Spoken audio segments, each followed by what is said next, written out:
so it doesn't. And we have two new matters. Should I have my alternate sit in for the two new matters? Yeah. I'm sorry, excuse me. Can you speak louder, please? It's very hard to hear today. Yeah, thanks. I will. This is sort of off the record logistics formalities. I just want to determine who should be sitting at this time, but I'll go on the record. So it's 5 after 3 on February 11th, and I'm calling to order the February meeting of the Sagaponic Zoning Board of Appeals. Please join me in the pledge of allegiance. I pledge allegiance to the flag of the United States of America and to the republic which stands one nation under God, indivisible, with liberty and justice for all. All right, the next item of business is the approval of the minutes. However, the minutes were quite extensive. They're a couple hundred pages long. We had 50 cases and minutes and memos of law to review for today, and I read through the minutes, but I don't feel comfortable having them adopted today. I'm going to ask for a motion to defer the approval of the minutes until next meeting. I'll make that motion. Second. All in favor? Aye. Okay, thank you. All right, now the next item of business is old business, and it's the Petrillo application. But since I understand that new materials are being submitted today, no new materials? No, sir, no.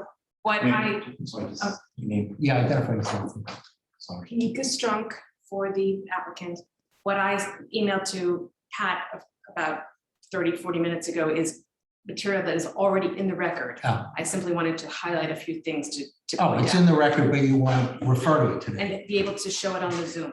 It's All right. absolutely not new material. Thank you. Okay, so even though there isn't new material, there will be a lively discussion, I assume, this afternoon, since we do intend to try to close the hearing today. So if you don't mind, I will defer you toward the end of the meeting and dispose of the other matters as quickly as we can, so we don't keep people unnecessarily waiting. So the next item of business is old business. It's the application of GDGK LLC, application 5 of 2021, relating to 108 Town Line Road.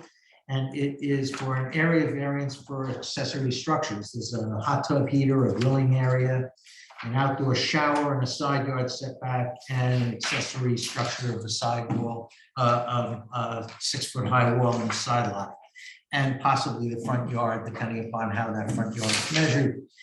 Now, am I going too fast for you, by the way? Okay, thanks. So we are prepared to render a decision on that application. Have the members of the board had an opportunity to review the decision? Yes. Okay. And then it is a decision which will grant all of the variances that were requested, but only the variances that were requested, nothing further. For the record, the variances are relatively innocuous. They are side yard setbacks, but the accessory setbacks are in fact farther away from the side lot lines than the principal structure. These are very narrow properties down on Town Line Road, so they are inoffensive, and there isn't really any other feasible location for them. So with that, again, I have a resolution to adopt the decision as drafted, granting the variances. I'll make that motion. All in favor? Aye. Aye. Thank you. Okay, so that decision is granted. We'll notify the applicant and put that in the record. The next item is an item of new business. This is 1145 SM LLC, application 6 of 2021. And this is a variance to raise a structure, to me when I saw it, 51 feet, to conform to current FEMA standards. This is along the coastline. So I see that we have Mr. Gilmartin here to argue on behalf of the applicant. The applicant, Martin Greenberg, Troy, Main Street, Bridgehampton, and just a point of clarification, we're not raising it 51 feet, we're raising it to 51 feet, which is 11 feet over the 40-foot maximum. This property is located at the south end of Stag, Maine on the east side and fronts on the Atlantic Ocean. It's in the DE 17 zone and R120 zone. Property contains a large pond. I don't know if you can pull up the survey for me. There's a large pond on the north side of the property and a two-story garage.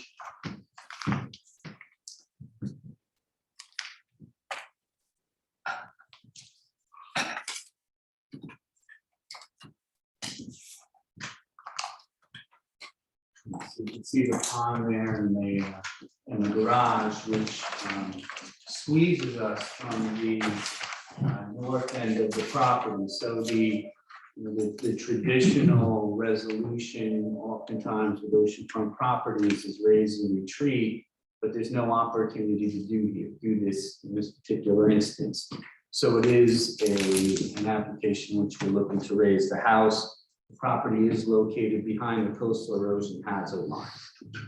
And as I said, the property owner would like to raise the house to conform with FEMA. To accomplish this, we have to go from the variance relief from 40 feet to 51 feet.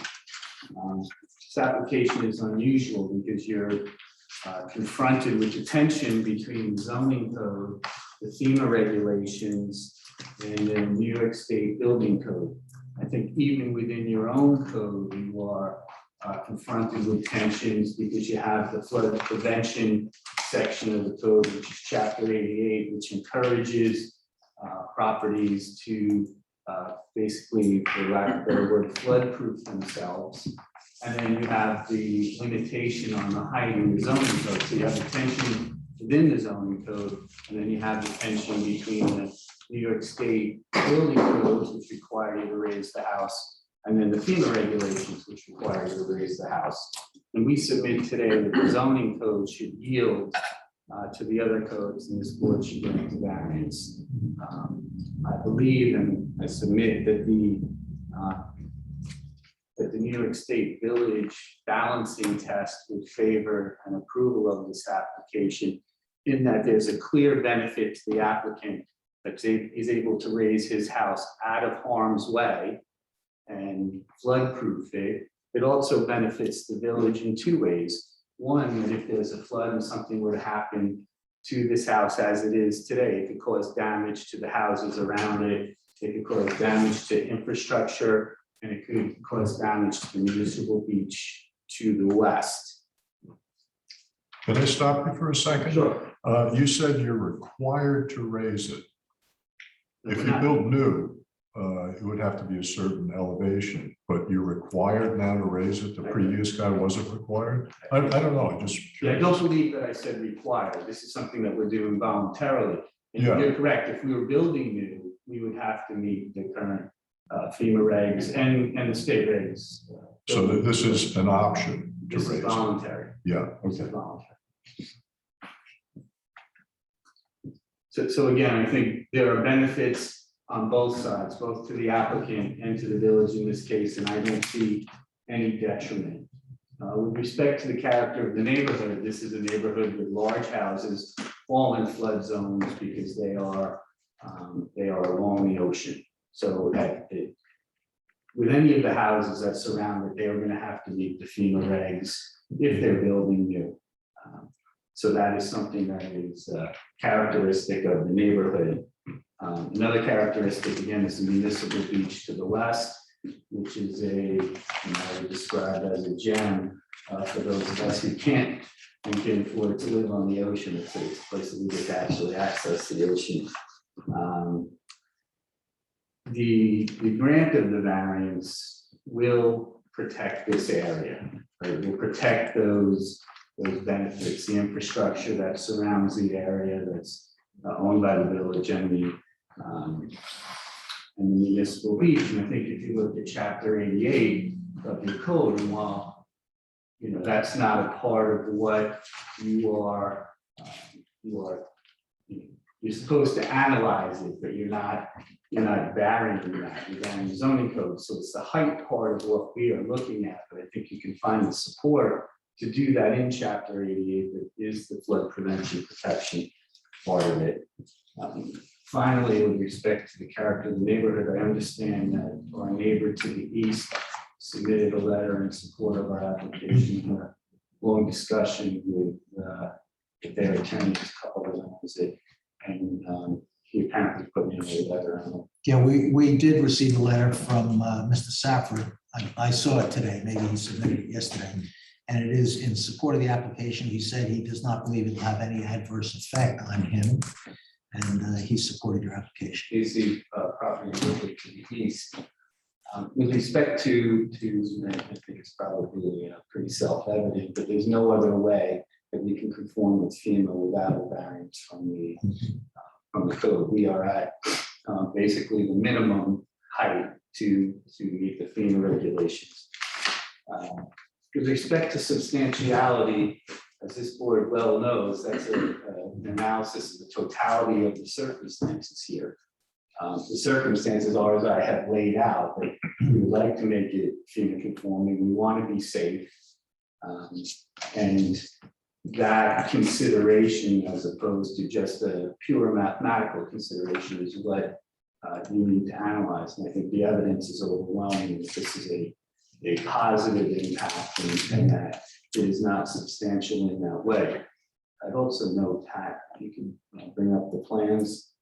But just, or I know you have in front of you, quick look at the plans, you see it's basically the roof part of the structure that you see that line at 40 feet, which is basically the roof part of the structure.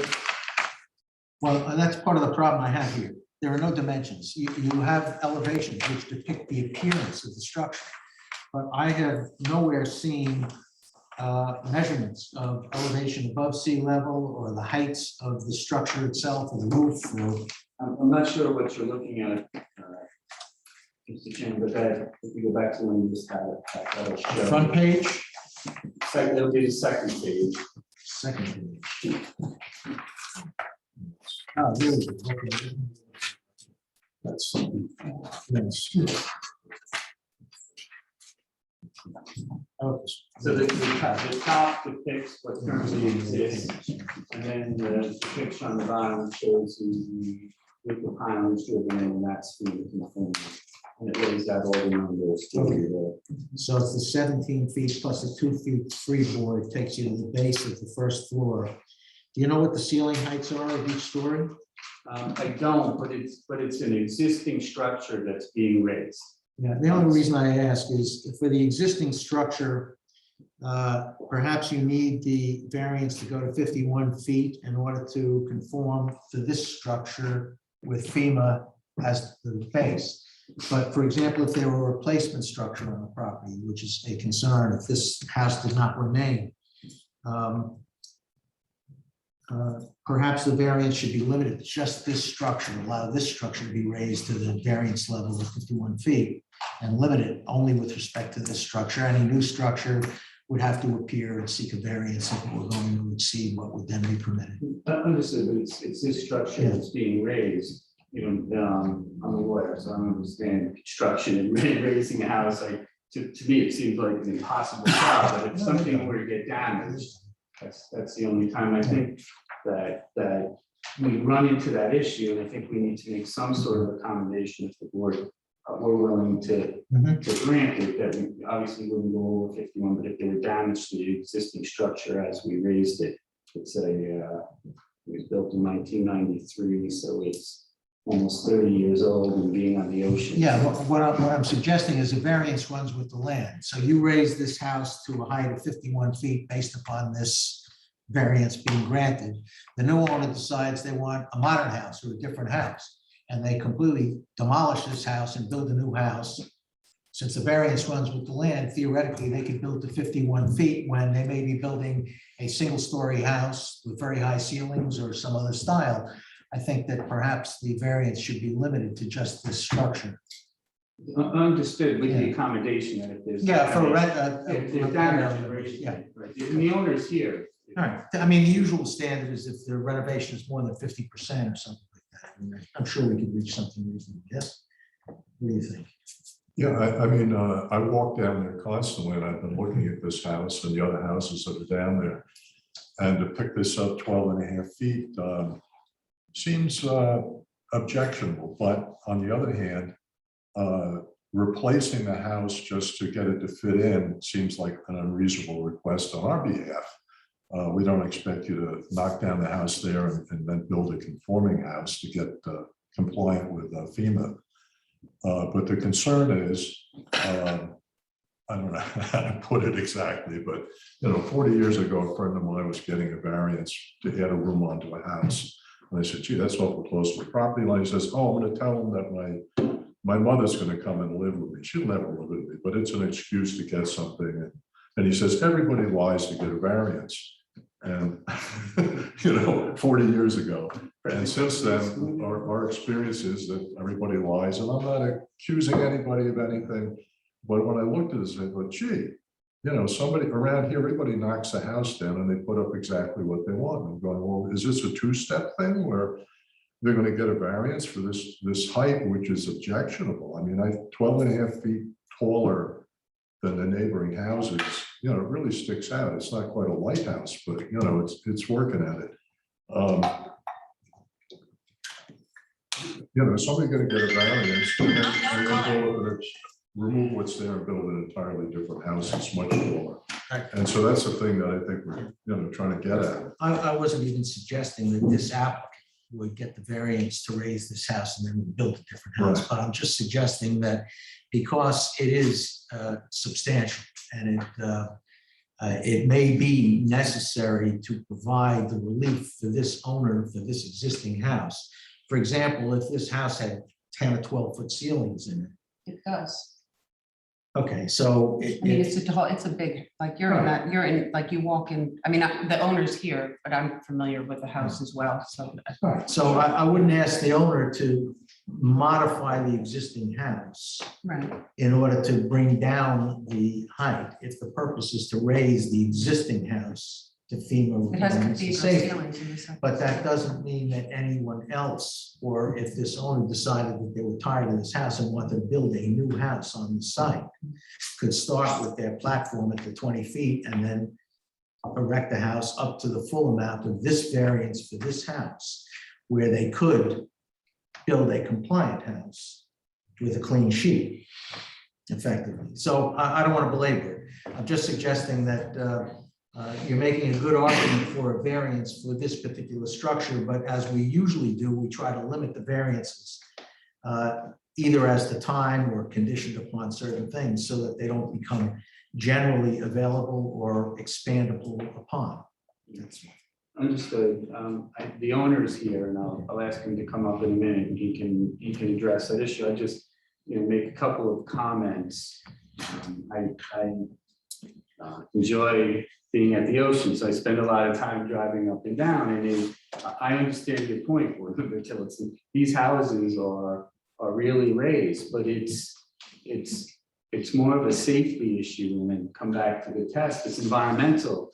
We want when there's a storm surge, we don't want the storm and the water to interact with structure. We want it to roll in and then roll back out and reduce as much harm as that storm would have. And again, it's that tension that I mentioned in the beginning, where when I looked at 51 feet, I had the same reaction. And then you look at what FEMA is requiring today for these new builds, and you see, I was involved in a case where it was a VE 19, it was up 21 feet, and then the systems in the house had to be up 21 feet. So they built a separate 21-foot high structure to put the systems on that. So it's what is being done today to protect the beaches and the dunes and the environment. And while it seems drastic, I would suggest it's an environmental positive. Yeah, go ahead. So we definitely talk about the environment a lot on the beach because there's a lot of forces on the beach.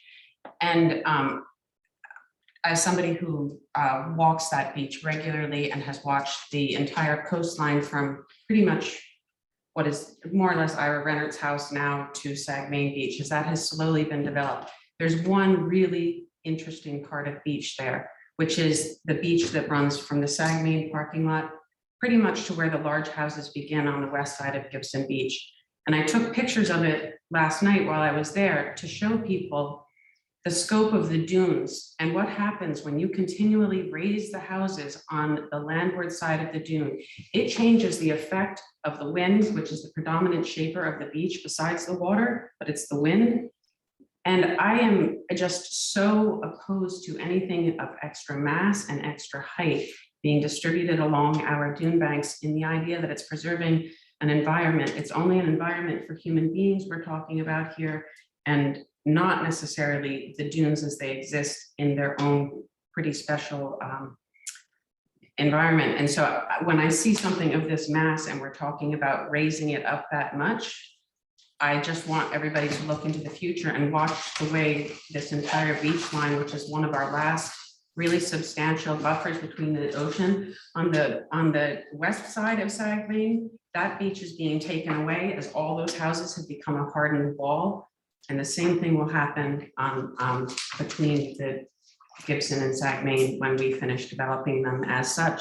So as a member of the zoning board, but more importantly, as a member of Sagaponic, I'll just remain, I understand what you're saying from what we have to balance and where the owner is in this and that they own a house. But I will just say I'll remain in what I consider to be my observation, that this is the wrong thing to do to take care of our beach lines.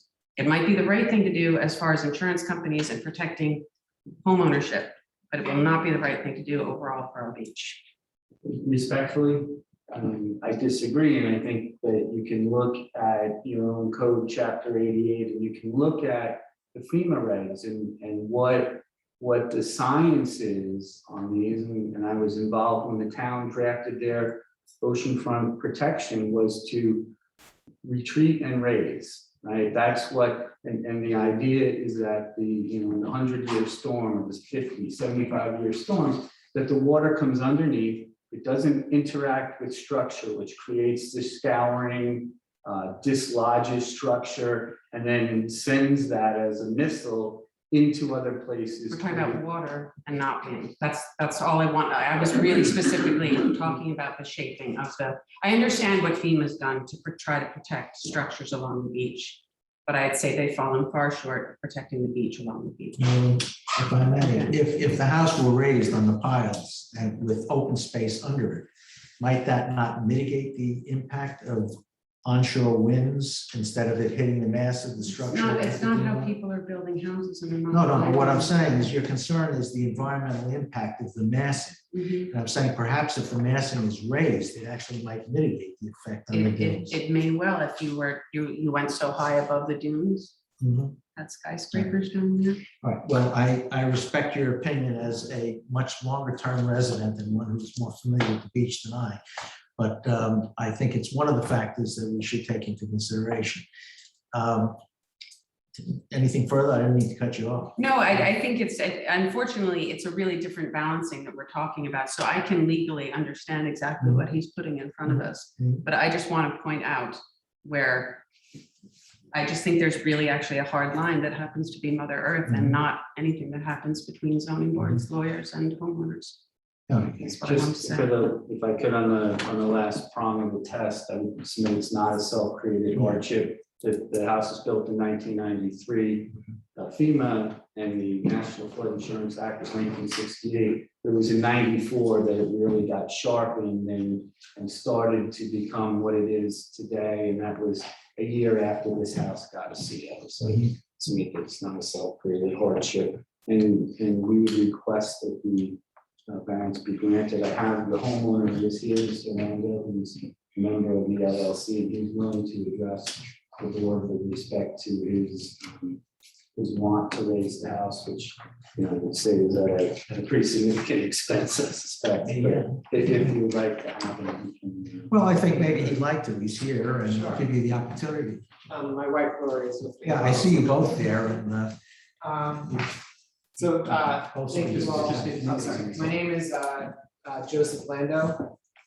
And my wife's name is Lori Siegel, L-A-U-R-I-E-G-E-L.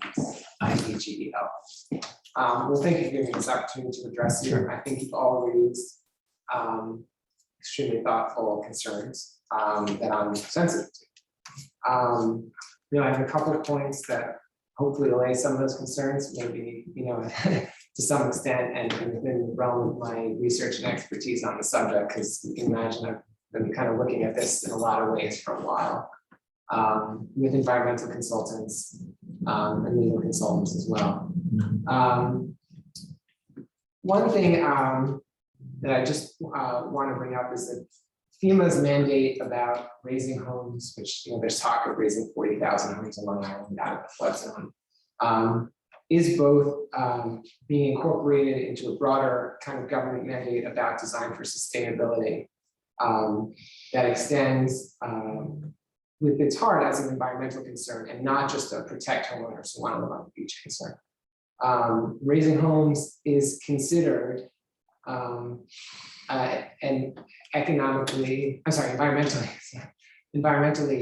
friendly way to deal with the issue, more so than tearing down and rebuilding homes. So, to the concerns that you raised originally, which is, it's not right to force a homeowner to knock down and rebuild a home in an envelope that's fairly narrow envelope or whatever it may be. When we looked at this issue, certainly constructing a new home would be way more impactful in a bad way to the beach, to the dune structure, building new pilings. We didn't really want to go that route. We thought that the shortest distance between 2 points, which is to take this home, make it FEMA compliant and design for sustainability, would be just to raise what we have. And that is why we decided to kind of do this application, which is it's at its heart just an as-is lift with some design around the egress.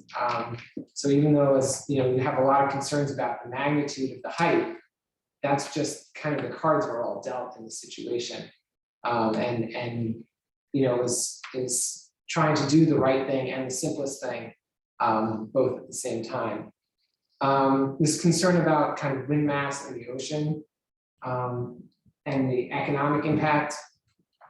There's the first point, which is a new home would definitely be more impactful, more problematic in terms of it would require more new pilings, more material involved in demolition. Dune area is sensitive, and we're sensitive to that. And then you get into a question of the impact of the wind versus the impact of the actual storm waters. For a whole section, that's basically unfortunately one bad storm away from ecological and human harm. Our consultants have come out that this is a friendlier plan. I wouldn't even say this is our ideal plan if I had my druthers and I said, what would be a perfect solution? This is not the perfect solution. This is the solution in which we're trying to respect the FEMA code, the federal mandate, your concerns as best as possible, and the local ecology. And this is kind of what we came up with. So I just want to say that. I have a question. Are you going to be doing any other construction other than the lift in this process? Because this process, no. So this is what we're trying to get done. This will probably take a couple of years. This is a lot for us to bite off and chew, and it's engineering, and it's as of now, I can't promise for the next 100 years that there won't be consideration, and I know that you're concerned about what if they just lift it and knock it down. I don't know what to say aside from that's not my current plan. Right now, we like the house. We've repainted and redone the floors and the like, and it's nice. We're happy there, and we're trying to just lift it, make it FEMA compliant. That's our plan. You speak with some degree of knowledge, and you mentioned expertise. Do you have some expertise in this area apart from having explored it for your own home? Yeah, second time I got this question today. We just were meeting with another person. No, just research. For this purpose. I have a very high level of natural curiosity. Okay. How will you be gaining egress and egress access here? Is just through the stairway that's depicted here? There's a Stairway. deck structure so when you're looking at that structure, the deck stairs get extended down. There's an entrance stairs there on that's the non-ocean side of the house, and then cut off from this structure, there's intention to have egress on the east side of the property. where there's currently two stairs, but we're gonna make just one, so it's, I don't know if it's it's cut off a little bit in the structure, but there is a staircase there on the east side. That's the west side. This is the last one. That's a kind of, oh no, sorry, that was the east side. I take it back. So you're- My bad, you had it right. You're confident if you meet Yeah. the FEMA standards, you won't need an emergency egress. Yeah, one lesson. You'll be in good shape. One lesson. Exactly. Okay. All right, so, but you take my point, that I appreciate your raising the existing house, which you say minimizes adverse impact and preserves the house. But if there were to be a new house, say a destruction of this house, whether by a new owner deciding on something different or by accident, a fire or something, the variance would not extend to the replacement. We'd agree to a covenant. Yeah, If you want to put That- that that's condition in the decision, just that we can qualify it, that as we raise it, if there's some damage, that we're able to repair the damage to the yeah, house. repairing it down, as long as it's essentially this structure. Yes. Yeah, okay, so I appreciate this. By the way, Lori, do you want to say anything, or are you content with? I'm content. I will, the only little bit I have to offer is that, my husband was berserk, like the kids are only allowed to walk in like single file to get to the beach. So we are very sensitive to the concept of dune, like it's a, Stay off the dune. it's a he stands at the thing, it gives him constant stress when he sees people, when he sees dogs, I mean, everything, he like can't, so there is a huge amount of respect for the dune, and that is underpinning all of this. And just, I mean, I'm vegan, I'm like the whole, like the environmental understanding and respect for that is definitely the backbone, the perspective from which we're coming from. And I think that really should be highlighted. I guess since you asked, I'll highlight it. Thanks for those remarks. Okay, Thank you. David, do you have anything further? Is there anybody else who has any comments in support of or in opposition to the application? If not, I'll accept the motion to close the hearing on this application. So moved. Second, all in favor? Aye. No? Yes, sir. Close the Sorry, hearing? sorry. Yes, yes. Okay, thank you. Thank you. Yeah, thank you. All right, so we have one more application before we turn to the main event. This is application of BLT SAG SL LLC. And it's number 1 of 2022, and it's a request for an area variance to permit parking in the front yard and side yard and air conditioning condensers in the side yard. And here for the applicant. Janice, go on. I'm here for Represent- myself. Shall I? Representing yourself, please come to the podium.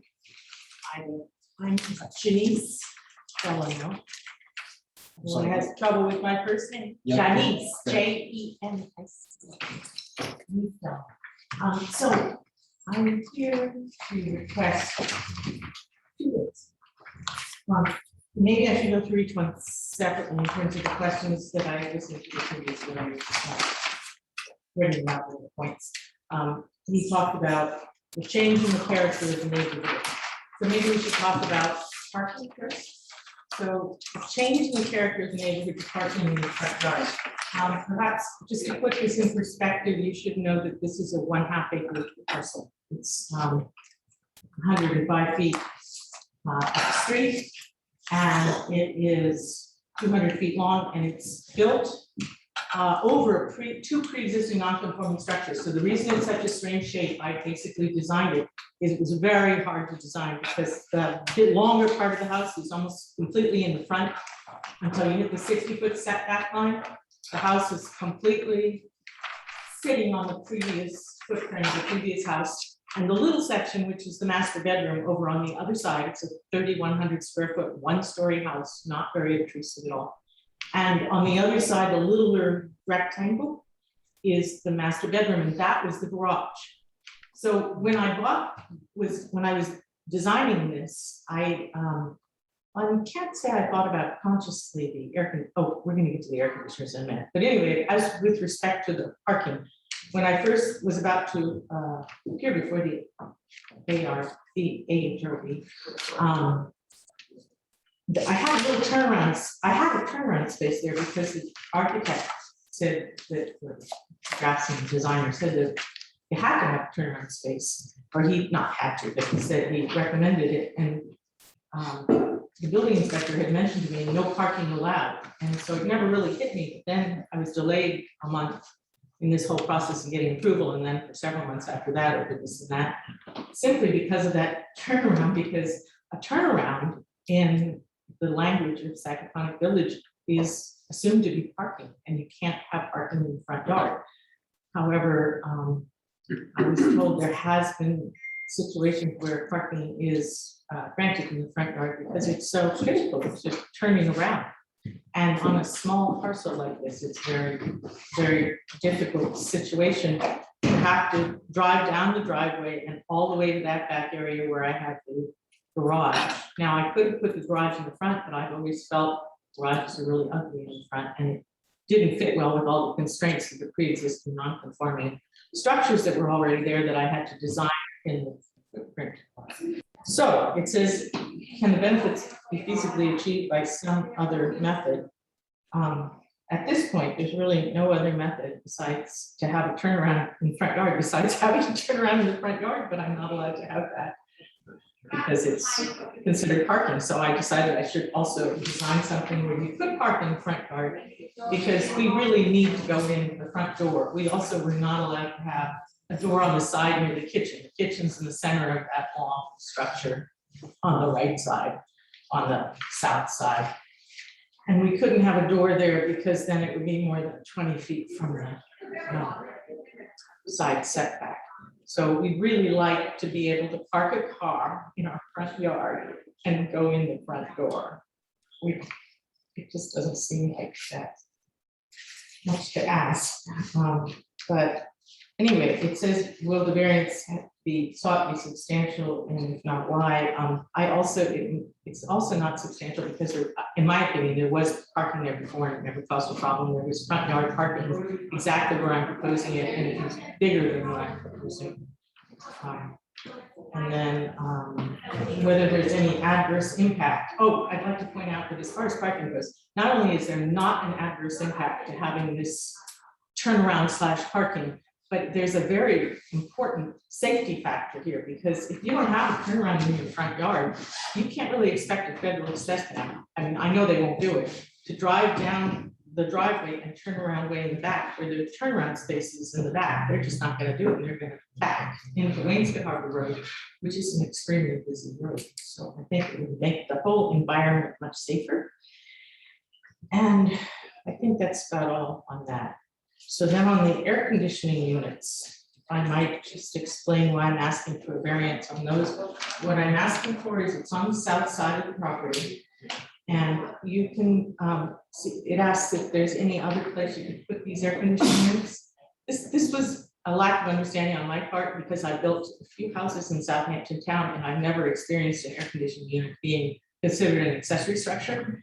And it only came up, I only discovered it about 3 months ago. For 3 months, I've been trying to get my surveyor to put together a survey. It's just impossible to get a surveyor to do anything for you right now, because everything requires a survey with every municipality. It's just unbelievable. So anyway, I am asking for this these 3 condensers to be 19 feet from the property line on the south side instead of 20 feet.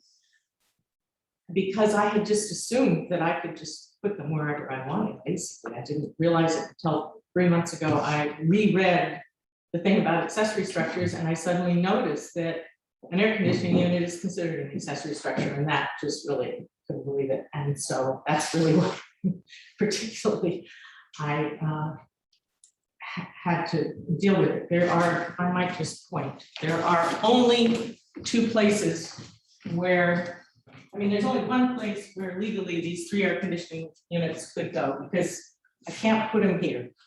And the only place they can legally go is right here, because they have to be in the rear. They can't be on this side. I was originally going to put them over here on this side, But then, because I actually had a footprint of an accessory structure, this kind of amazed me. Once I read the regulations, I went to John and I said, well, look, I was gonna put it here, but if you want, I could put these 3 air conditioning units right here because the original garage was over here, so I'd be fitting within the accessory structure that was previously there. And he said, no.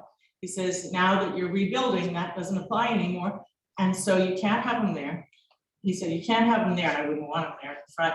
He said, I can't have them there because of that 1 foot. See the little 1 foot line? That's 1 foot going over there. So basically the only other place I can put them is right here. And this is a window well. So these are stairs going down a window well that's 8 foot wide. So if you can imagine, right next to the parking, and it would be just as close to the neighbor. It'd be 1 foot less to the neighbor. And I talked to her on the phone. She called me after I sent this to her, and she and I discussed it, and I have an email from her saying she doesn't care if it goes here or whatever. But this neighbor over here said she doesn't care. And the problem, if you put them here, the air conditioning contractor said that it's not a very good environmentally. It's just not as efficient to have your air conditioning units so far from the house. But that is where we're going to put them because we can legally put them there. So if we're not granted this 1 foot variance, 1 foot by 7 foot, we would have to put them right here. And that's kind of all. I can answer questions. Question? Yeah, so on Wayne Scott Harbor Road, I feel like there's several houses with parking in the front. Is that, Lots. yeah, and some of them are on both. It seems like on both sides of the road. That's the There's case, parking. not just the newer, Definitely. the older homes for the most part, they were in the front, and then the newer homes kind of continued that. The parcel to the south of you, is that fully developed or can something else go on there? The Something parcel closer to to the you. south of me is fully developed. The south side is the side with the big long, the bottom part of it. That's the south side. The person who sent you the email? Yes. says- Yes, that's presenting. Is that in the record, by the way? Pardon me? Has that been submitted as part of the Actually, record? no, she just sent it last night, Okay, so well, why don't you make that part of the record? I'll forward it. I don't think I brought it with me, but I will definitely forward it to you right away. She has I should also point out that she has a tennis court there, right on the side. Her tennis court is on the side. I think she must have gotten a variance for that. So 50 feet from my setback there is a tennis court, which is 100 feet long, and then her house. So it's about 170 feet from her house to these air conditioning units. And one other thing is my air conditioning contractor gave me a spec So sheet. that's not like that wooded section isn't like another half-acre building lot. Oh, It's no, no, no. actually gonna stay the way it is. On Okay. both sides of me, Yeah. just so you know, both sides are almost 2 acre parcels, they're different parcels on Right, both okay. sides. And someone will build a new house on the north side, that's true, but that's not, I don't think that's. Right. You think that any fencing or sound retarding is warranted there or just? I have something from the, oh, here we go, this was from the, I don't know how I submit this, this was from the air conditioning guy, I just got this also. And he said that they're so whisper quiet, I mean, that you can't. And it is a driveway, so it would impede my car flow. I don't even really want the units on that side, I had to switch to that side. Because the other side was worse, because it was 16 feet instead of 20 feet, 22 feet. 56. Yeah. yes. Yeah, I don't see any problem with air conditioning. It's heavily Uh, wooded. In the front, I noticed in the write-up, you said you wanted to park a car up that you get packages in and out of the house and that type of stuff. And I see 2 parking spaces, so that's 2 cars, not 1 car. You're not gonna Oh, allow- I do want to be able to have guests park there, I definitely do, like all my neighbors, I'm looking for that. Without those parking spaces, though, you have enough spaces to accommodate the code, all parking spaces required. It's really tight, but I do. Yeah, So when okay. to accommodate the code also in terms of lot coverage, when I placed the 2 spots in the front, I eliminated the spot behind the garage, because under the current scenario, if I did not have parking in the front, I only have room for the 4th space to be, I think it's easier if I just show you. I originally, in my original, application to build this, I didn't have anything here, of course, and I had this little piece here, which I had it come back, way back further, so that was the 4th parking space. So it was 1, 2, 3, 4, that's my requirement. And 5 right here, the inside garage is the 5th, so I'm required to have 5. What about landscaping? Oh, that's the other thing, I intend to put a big bunch of hedging right here. You could look at 83 School Street, it's the last house I lived in. Critters hedge? Full of hedges. I was actually thinking using evergreen, but I could do. Okay, I mean, personally, I think privet hedge is an abomination.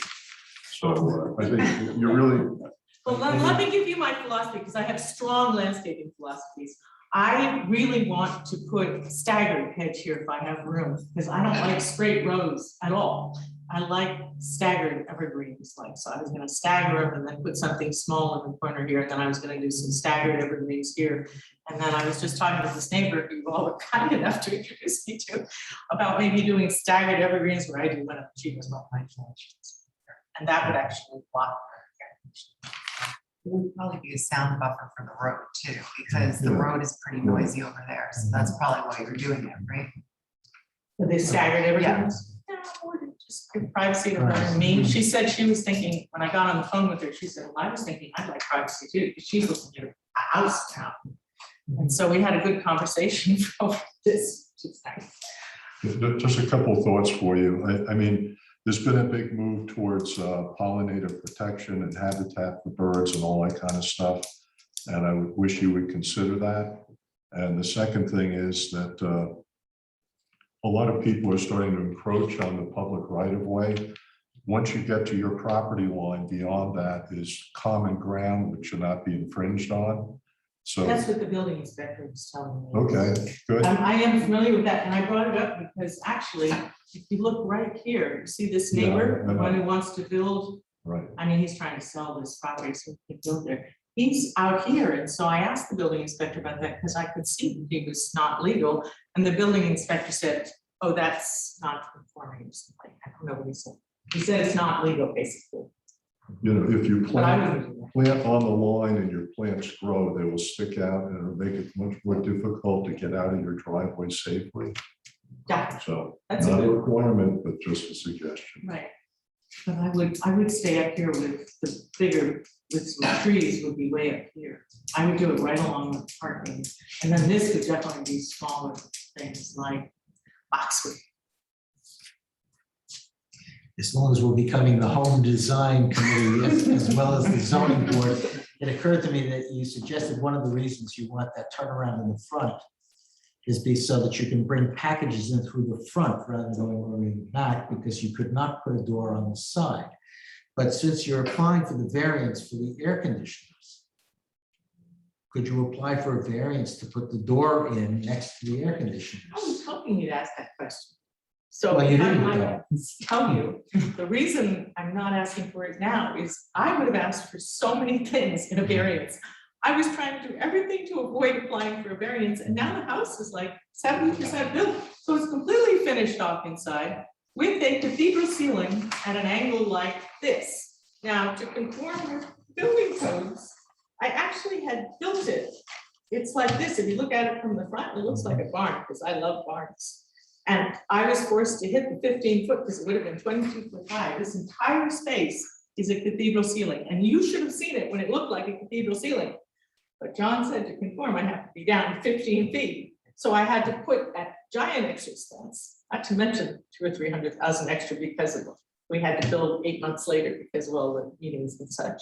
And now building costs have skyrocketed. I had to put this thing like this, a scissor truss all the way down and drop it to 15 feet. And it's very pretty. I could show you pictures, but it is nothing like it would have looked like if we had had the high ceiling. But to answer your question, we would have put it right here, but now I'd have to rip out a window and do all sorts of stuff to do it. I absolutely would have loved to apply for variance. If it makes you feel any better, I have a single car garage that's detached from the house, for which my wife will never forgive me because I wouldn't apply for a variance. So.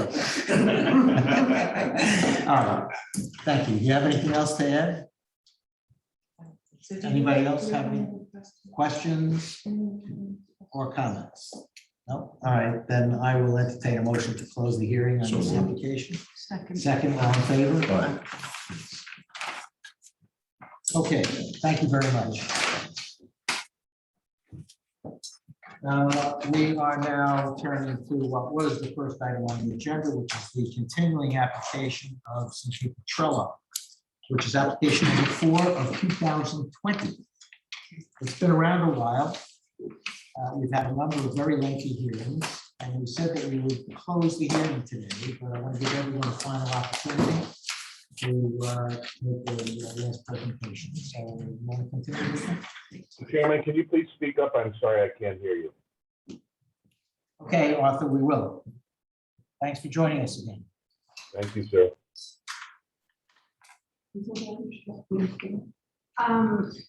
In a moment, I'll let you Should know. Arthur join us Thank you. now or not? For the last hearing, he was sat in on the last one, but not as a member.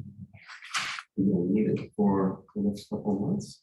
Well, for this application, if we're closing the hearing and then we'll be rendering a decision, who's going to be eligible to render that decision? Well, considering it's been ongoing over a long course of time, Yeah, anybody who has at least made him or herself familiar with the minutes. yeah. And so if someone wasn't at every single meeting over that 1+ year period, you can still familiarize yourself with the minutes and render a decision. So it's really who's going to be available for a decision when the decision's rendered. So that makes a number of people eligible, which would exceed the number of 5. So if we have, let's say, for example, 6 members, because we've had 2 alternates and 4 regulars, would we limit the decision to only the 5 who have been most engaged, or how do we decide on it? I think we decide that At when the you're next ready, meeting? when you're ready to actually Well, render all a right, decision. so I'm going to say, since Mr.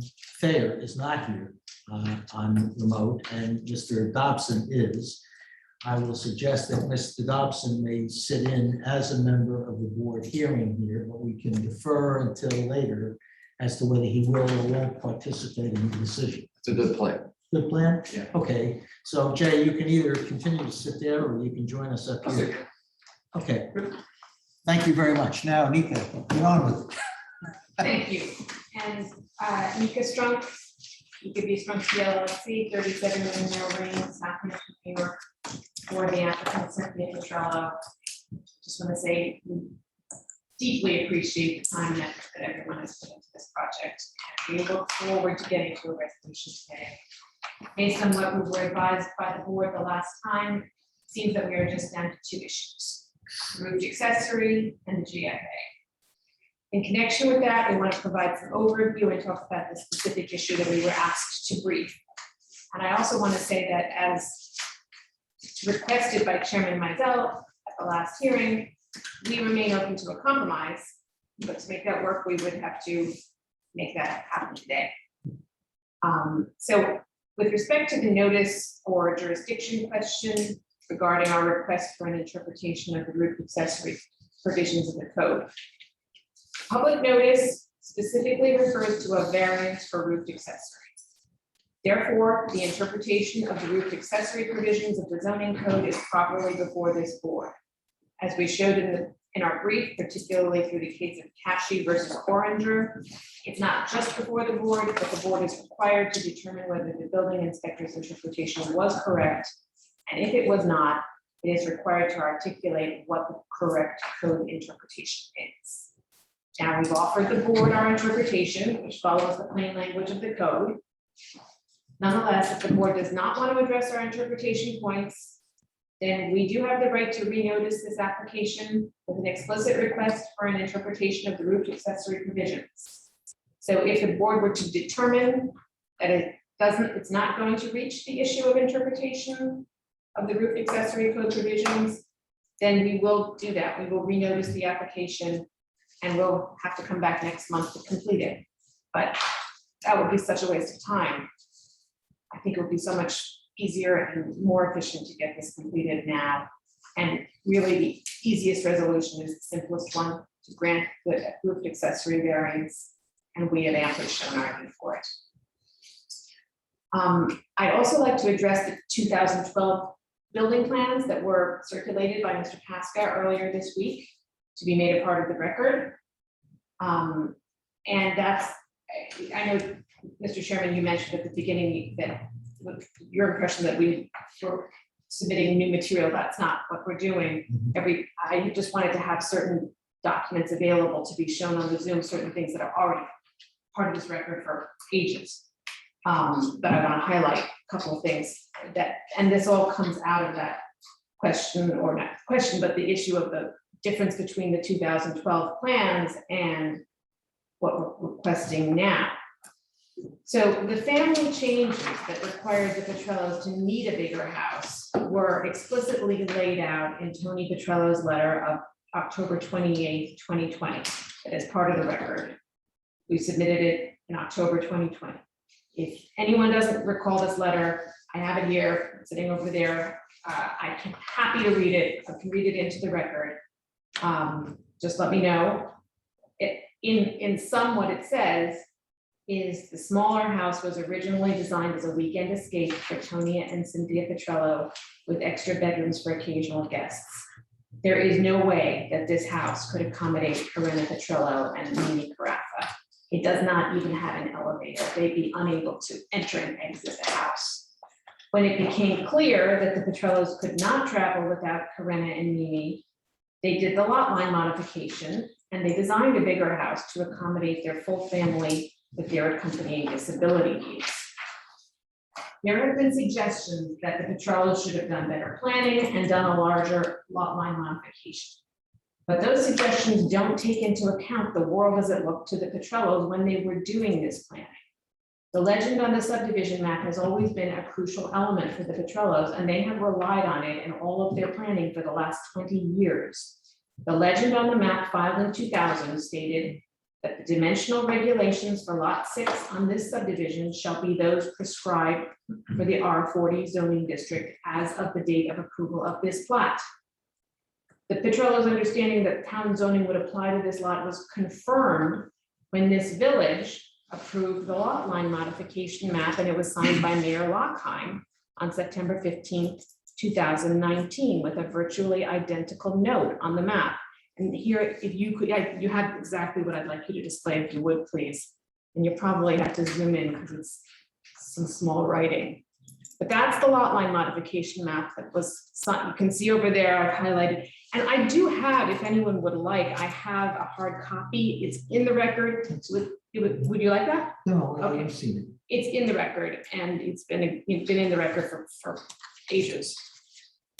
Signed by Mayor Lockheim in 2019, and the note, which if you just scroll a little bit to the right, you'll see it's also highlighted. Sorry, no problem. This created new lots 1 and 2. You know, it's effectively a re-subdivision. It was a lot line modification. It had resulting new lot numbers. Lot 2 is what we're dealing with here. And what this reads is all dimensional regulations other than minimum lot size and the minimum lot width for lot 2 on this map shall be those prescribed by the code of the town of Southampton for the R40 zoning district as of June 21, 2000, the date of approval of the subdivision map of John C. White Farm filed on that date in the office of the Suffolk County Clerk as map file number 10454, end paren. So that's what the lot line modification map signed by the mayor of the village stated. And given this legend, the Petrellos were fully justified in their belief that the village agreed with their understanding that the town zoning provisions prescribed for the R40 zoning district in 2000 would apply to this lot. They believed that because that is exactly what the village approved lot line modification map said. And they were correct in that belief. And as you know, town zoning in 2000 did not have the GFA limitations that this village now has, nor did it have the roofed accessory area limitations that this village now has. The only limitation on house size prescribed for the R40 district under town zoning in 2000 was a size limit of 20,000 square feet. which is more than twice what we are seeking. If this board would simply give credence to the notes on the town subdivision map and the village lot line modification map, then we would need no GFA or roofed accessory variances. And this would be a completely non-precedential determination because there are no other filed maps, to my knowledge, with the mayor's signature and a note like this. Now, I know it's been said that, or suggested that FAR and GFA are not dimensional regulations. Frankly, I think that's absurd. The maximum floor area regulations are contained in a section of both the town and the village zoning codes entitled use and dimensional regulations. They are not use regulations, they are obviously dimensional regulations. And actually, Pat, could you please display, it should be section 330-105 of the town zoning. 33-105? Yes, I think that's it. You got it, thank you. Right, so this is the town zoning, it has been amended since 2000, but the schedules of minimum and maximum floor area are part of Article 15 that is entitled Supplemental Use and Dimensional Regulations. And Pat, if you would just scroll down to page 3, there's one additional highlighted there. It says the maximum total floor area for 1 and 2 family detached dwellings as permitted in all residential zoning districts shall be 15,000 square feet. For the purpose of this subsection, total floor area shall be defined as the area of a dwelling measured from the outermost exterior walls of the dwelling's structure. Now, as I said that, and it notes there, amended in 2009 by local law number 2 of 2009. We made that part of the record back in 2020. It was previously 20,000 square feet, but 15 or 20, it doesn't even matter because we're well below that. So if town zoning from 2000 applied, we would still have needed a minor variance for height. And we recognize that, but we're talking about a 2-foot 4-inch variance. And the board has indicated that, and I think correctly so, that this is a de minimis request that's based on the nature of the lot itself and the FEMA requirements. So it should readily be granted. Now, we have heard that the board does not agree with our reasoning with regard to the notes on the filed maps. And if that is the case, then the issue will have to be submitted for judicial determination, and we reserve all our rights in that regard. But we want to make clear that this was the Petrello's understanding when they did the lot line modification. And they were certainly justified in that understanding. And also, whether or not the board agrees with our position regarding the notes on the filed maps, it is also critical to understand that the Petrello's family situation has been continually evolving. Their family needs have changed and gotten more significant over time. Sadly, their family members' situations are deteriorating. So while they have made every effort to limit the size of their house, even going back to the drawing board after our original application in 2019 was greeted negatively by this board and cutting their variance request in half, they still need relatively minor GFA and roofed accessory variances in order to accommodate their family's needs. What we've been hearing from the board is that those accommodations should be borne by the Petrellos, who should make the accommodations themselves by reducing the areas of their house that are absolutely typical for this type of house in Sagaponic. That is not what the ADA and the FHA require. It is very, very clearly not the family members of the disabled individuals who are required to make the accommodation. If that were the case, there would be no need to have the ADA and the FHA. Arguments such as the ones we are hearing are the very reason that the ADA and the FHA were passed. It is the municipality that is required to make reasonable accommodations to its zoning law in order to allow this family to have the space that we have demonstrated that they need. As far as Ms. Lutnick's objections are concerned, she has explained that the crux of her problem is the location of the pool house. However, it must be noted that the design for the approved house under construction shows a pool, the approved house under construction shows a pool house in exactly the same location as the current design. It also has the exact same 30-foot setback along the boundary with the Lutnick property. We could build that house as of right, and the impact on Ms. Lutnick would be no different. So in conclusion, as the board knows, the essential question for a variance comes down to, and I'm quoting from the village law, the benefit to the applicant if the variance is granted as weighed against the detriment to the health, safety, and welfare of the neighborhood or community by such grant. Here, the benefit to the applicant is huge. This family has struggles every day of their lives that very few people can genuinely comprehend. Yes, they are fortunate to have the means to employ caregivers, but like all parents, they are always the backup. When a caregiver's child is sick, or a caregiver is otherwise unavailable, as happens all too often, Tony and Cynthia Petrello are the ones staying up all night with their daughter, no matter what professional obligations they have to meet the next day. The extra space that they have demonstrated that they need will help to make their lives more manageable. It will make a huge and positive impact on their lives. On the other hand, there is no detriment to the health, safety, and welfare of the neighborhood or community by allowing this house. We understand that limiting house size is an important value in the village of Sagaponack. We understand that the village feels strongly about this. But truly, what harm will this house do? There are many houses already in Sagaponack this large or much larger. This house is surrounded on 3 sides by open space.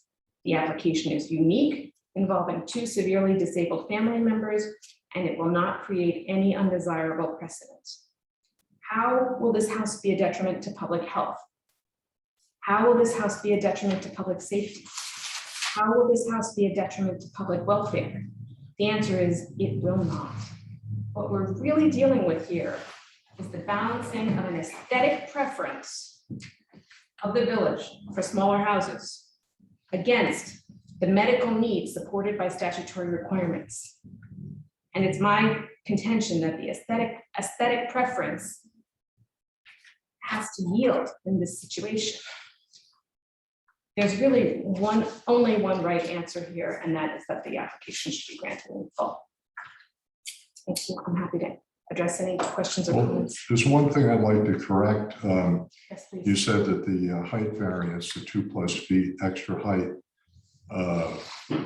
we might be interested in granting that because it was de minimis. And that's not actually the case. A lot of the variances I find acceptable because of the special needs of the daughter, and in particular the height. The rooms need to be higher than an 8-foot ceiling to contain the specialized equipment that she requires.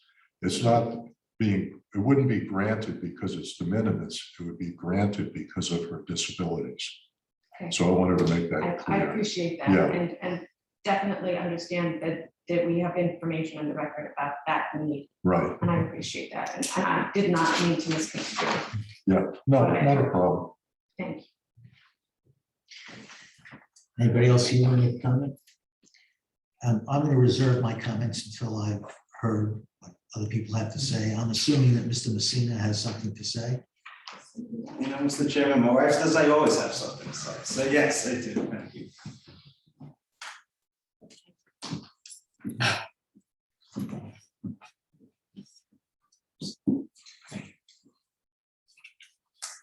So first, for the record, Vincent J. Messina Jr., Messina Perillo and Hill, 285 West Main Street in Sayville, New York, 01782, for Edith Lutnick, the adjoining neighbor. Thank you for having this meeting today.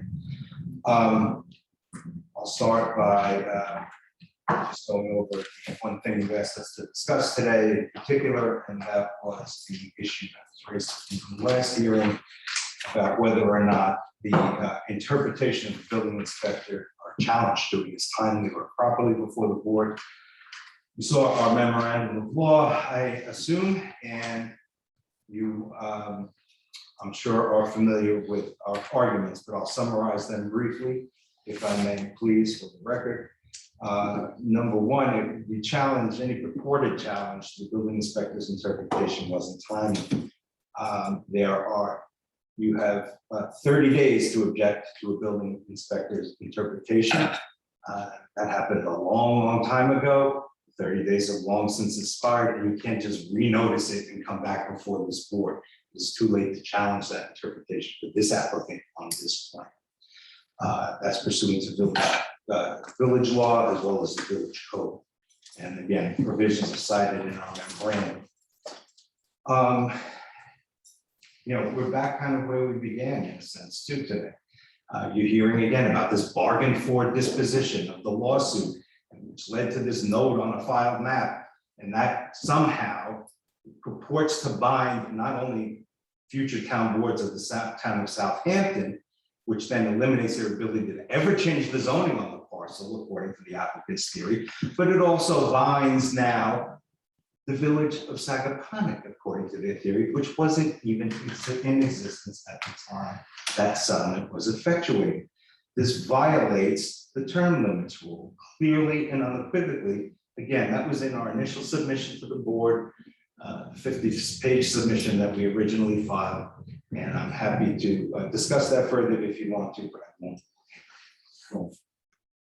Again, an approval of a lot line modification and some sign map as a result of that, which was done without a public hearing and without notice, cannot be the grounds for eliminating the applicability of the zoning ordinance to a parcel of land within municipal borders. You can't buy your zoning, you can't freeze the zoning for all time. Zoning is a legislative act. The governing body can always rezone. They could have built perhaps within a period of time from that settlement, but they slept on their rights, and as a result, they lost with respect to any reliance on that provision. And again, veiled threats of lawsuits can change that. Nothing can change that. Ms. Strunk is right. Family needs do change over time. And that exactly illustrates our point in being here time and time again. Family needs increase sometimes, but they also lessen at other times due to the natural progression of life. When the Petrillo's family needs will lessen, which inevitably will occur, God willing, it'll occur for good reasons. The village is stuck with these improvements and these variances and the precedent they create and all of the adverse impacts to my client's property and to my client's quiet enjoyment of her life. You heard our expert testify, and I have maintained for you that the law requires that you build first, you design first to comply with the code. Again, as you pointed out in an early application, Mr. Chairman, you have a blank sheet here, you have a clean sheet. So what you do is you build to the code, and then if you need something to accommodate, of course, that's a reasonable request. That's not what happened here. You heard from the applicant's own witnesses, the testimony, that they never designed anything smaller than what they had here. They only designed larger. So they started with some monstrosity, and they tried to work it down, and they knew they weren't going to get the variances. So what do? Now they try to hide behind, and it's frankly offensive, they try to hide behind statutes and laws that were meant to protect handicapped people, and instead they're using them as a sword, not shield. They didn't design to the code and ask for the additional need, they did it the other way around. And I want to be clear, we were here last time, Ms. Petrella, Ms. Slutnik discussed moving the pool house as a possible resolution, possible settlement proposal. That's not our own complaint. You know that from all the submissions that we've given you, and you know that from all of the arguments I've had to make before you, you've had to listen to. So, they can complain all they want about that, but here's the facts, and it doesn't change. The plans that were approved and for which a building permit was granted indicate a house that can be used in compliance with the zoning ordinance. If you add in the additional square footage that is contained in the building inspector's calculation that they have testified to that they need to make the house handicap accessible, you can add that to what was already granted and you still come in without the need of a variance for a square footage for GFA. So the fact is that this is something, the goal here can certainly be accomplished without the need of variance relief. You just have to be reasonable in what you want to put on the property. And I appreciate the board's sentiment about the height variance being due to the need for equipment. I would respectfully submit to you that there was no testimony or evidence that would support that. That's in the record. Again, I thank you for your time. In some, we believe these variances are unnecessary, unreasonable, and notwithstanding all of the testimony and the papers that have been put before you, none of it amounts to credible evidence that would support the grant of the variance. And I think, in fact, when you talk about what's credible, certainly the applicant is not. The applicant, notwithstanding numerous people, a large amount of hearsay by numerous witnesses about what the applicant's intent was and what the applicant wants and what the applicant will do. The applicant has never stated it ever before and not come before this board. And I put it in issue. I threw down the challenge. She still hasn't appeared. You've heard story after story. Oh, the property was never up for sale. Oh, there's an advertisement that shows it's up for sale. Oh, we have an explanation for that. We have an excuse for that. We brought in a witness who dropped a bunch of F-bombs in front of this. I've never seen anything so unprofessional in my entire career. One after another, each of their witnesses can't sustain the burden that would lead this board to then be credible with respect to the necessity due to the life situations of the two individuals that we've been talking about. With that, I close. I thank you, and I respectfully request that you deny the application at this time. Thank you. Wow. Anybody else on the board have any comments you want to speak or? All right, let me start. And is there anybody else here who wants to speak in favor of or in opposition to the application? We did say that we would close the hearing today. It's been a very long haul. I appreciate all of your professional presentations and your patience. At points, some people have thought that this is an adversarial proceeding.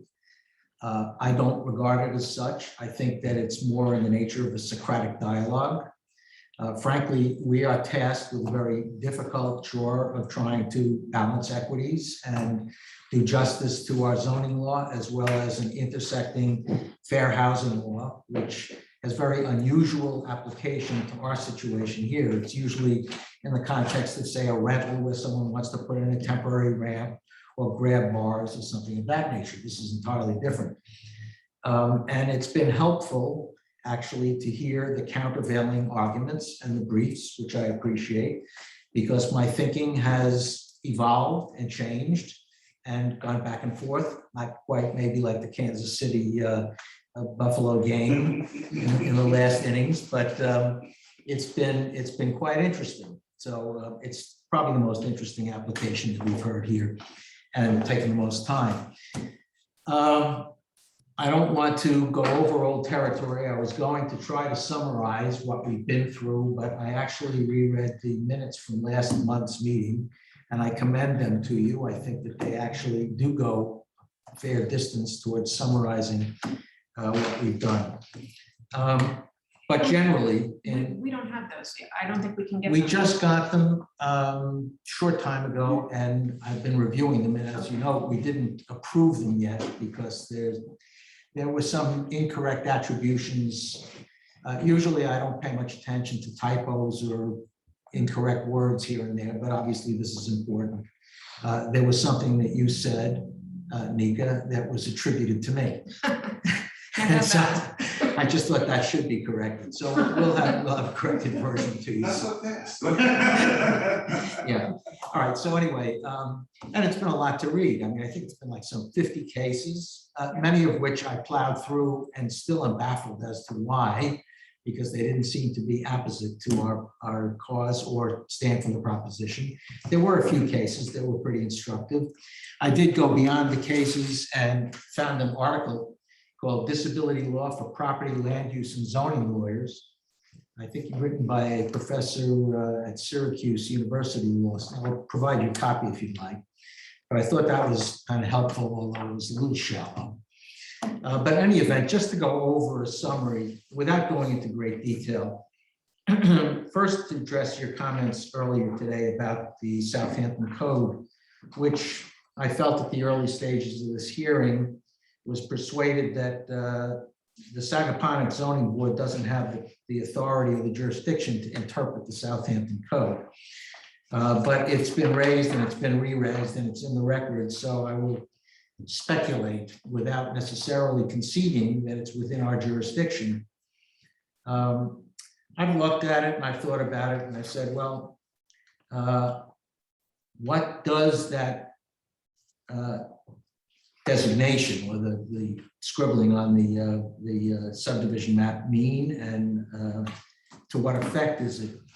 And it does specifically say that the dimensional requirements of the R40 zone.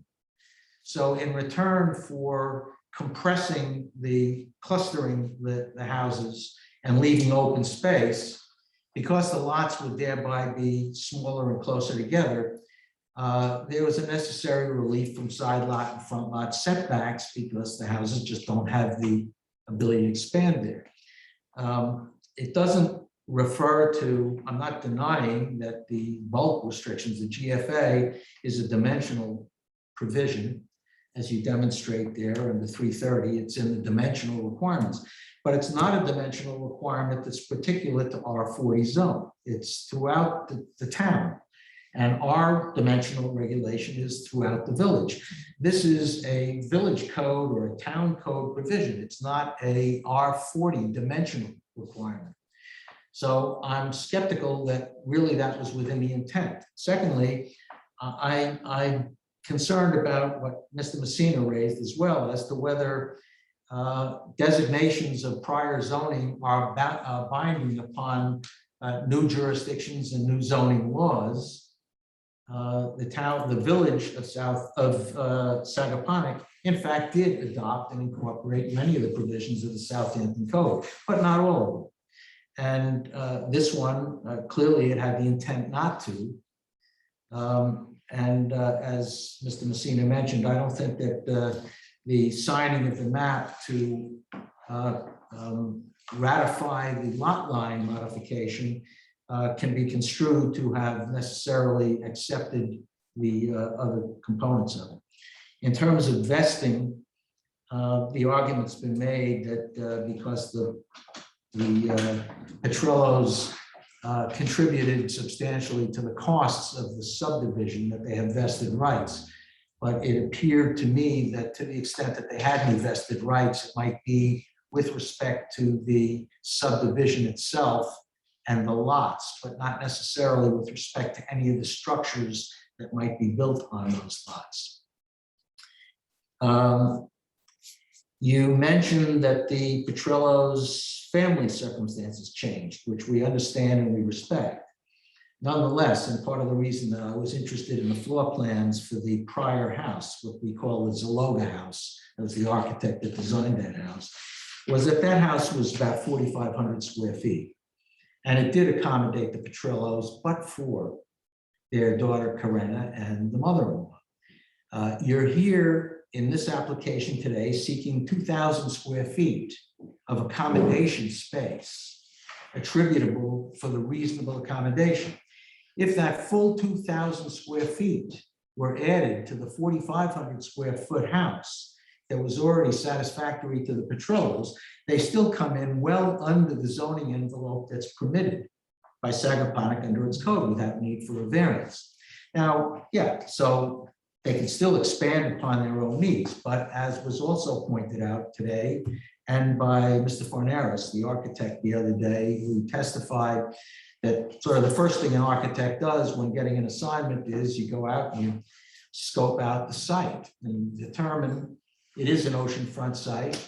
It is going to be subject to coastal erosion zones and FEMA regulations and limb line elevations and setbacks and configuration. It's a triangular shaped narrow. And you try to ascertain the maximum use that you can make of that lot, taking into account your needs. And at the time, the needs included Mr. and Mrs. Petrello's daughter, Karina, and the mother-in-law. So they could have, with the clean sheet, designed a home within the permissible FAR, or GFA, as you call it. From the city, we generally call this floor area ratio as opposed to gross floor area.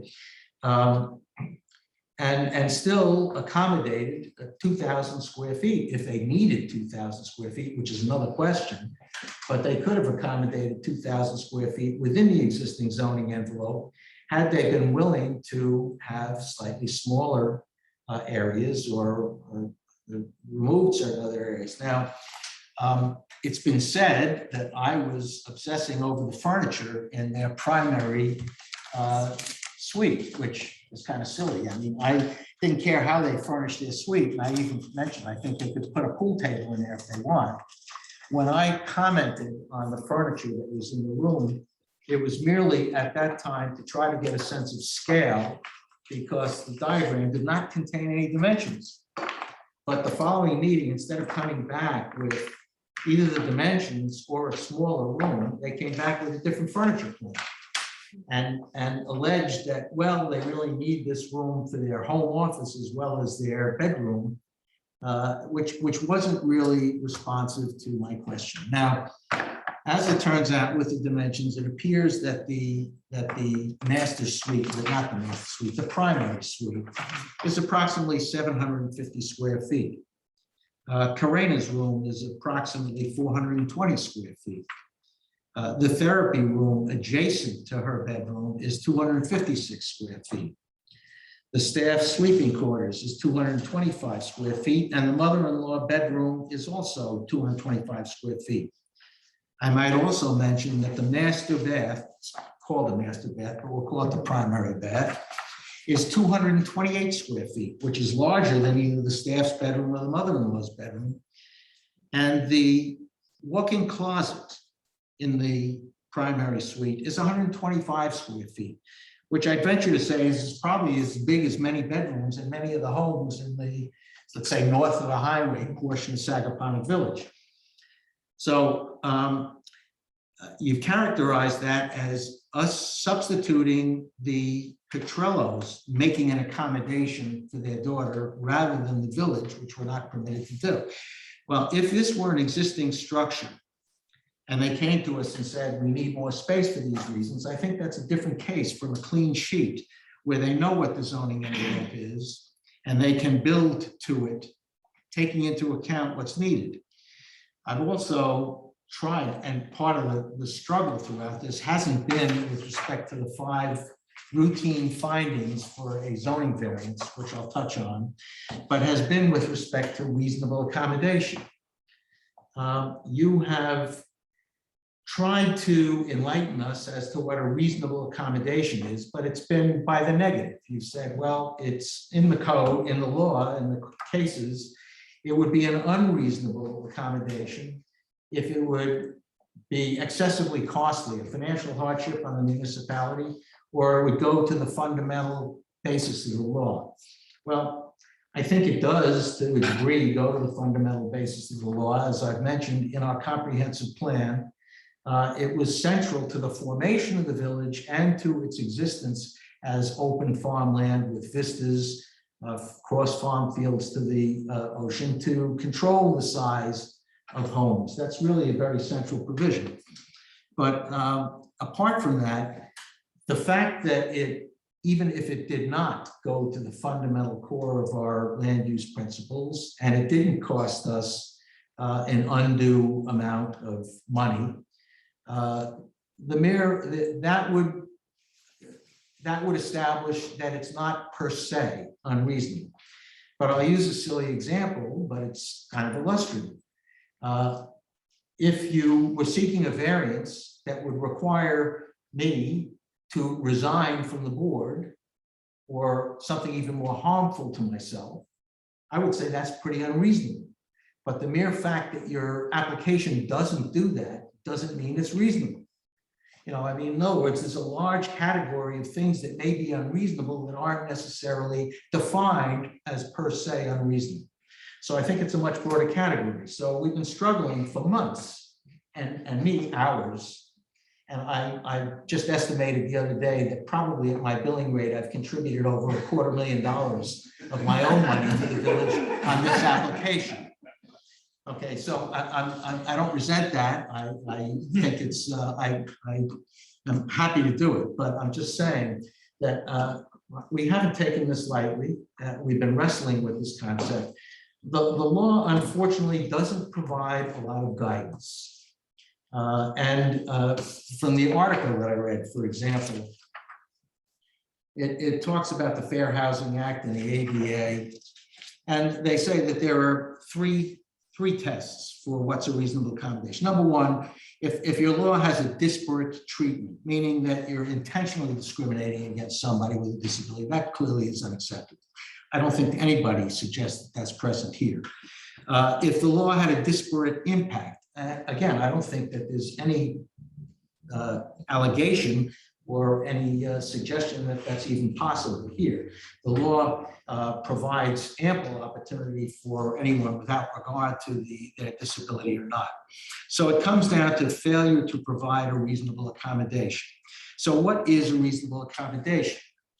And according to this gentleman, he says, they are accommodations or modifications only needed to be granted if the plaintiff can make a prima facie case with respect to 3 criteria.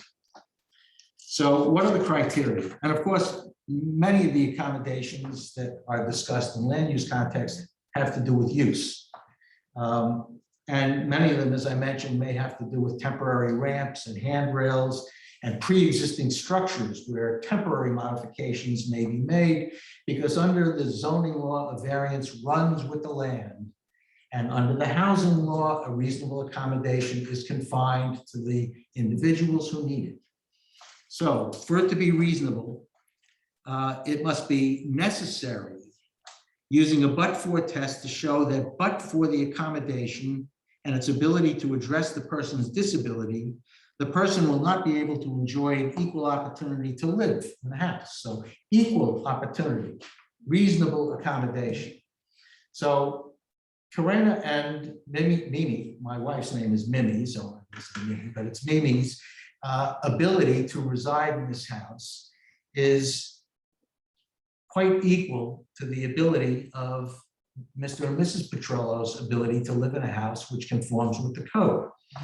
And it talks about what is necessary, not what is desirable. Mr. Brickhouse, who was terrific, a really very fine professional. I like him, I respect him. I think he was very knowledgeable. He himself conceded that what is requested here is desired. And it's wonderful that the Petrollos have the financial wherewithal to provide it for their daughter. But he clearly didn't take a position that it was necessary to accommodate her. In fact, he acknowledged that he had many, many clients who lived in smaller houses who were able to accommodate disability. Ironically enough, I woke up in the middle of the night last night and the TV was on because I had fallen asleep with it on. And as I scrolled through the channels, I happened upon the public access channel, and it was a zoning board hearing. And what was the application before the zoning board? It was someone who had a house of somewhere around 2,000 square feet, seeking a variance from the zoning board to add another bedroom so that their in-laws could come live with them. And an objection from the zoning board was, but you have 2,000 square feet. That should be ample room to accommodate you and your in-laws. So I had a laugh. I mean, I think this is almost, how does this come to me the night before this hearing? But it brought something home. It's a 2,000 square foot home. And I would venture to say that the vast majority of the people in the United States live in homes that are probably 2,000 square feet or less. And they can accommodate handicapped, disabled people. And we're talking about an 8,000 square foot house. And we're talking about people who have a 20,000 square foot home in Houston, who will spend a few weekends in Sagaponack, and they're looking for a 2,000 square foot accommodation, which is the size of many people's homes. Furthermore, a large part of the accommodation is really for space which is utilizable, probably mostly utilizable by Mr. and Mrs. Petrillo themselves, as opposed to their impaired daughter. One example, Karena's bedroom is on the second floor. It's been contended that they need this vast deck that runs around the side of the house on the main floor of the house in order to provide emergency egress for her from the house if there were a fire or some other disaster.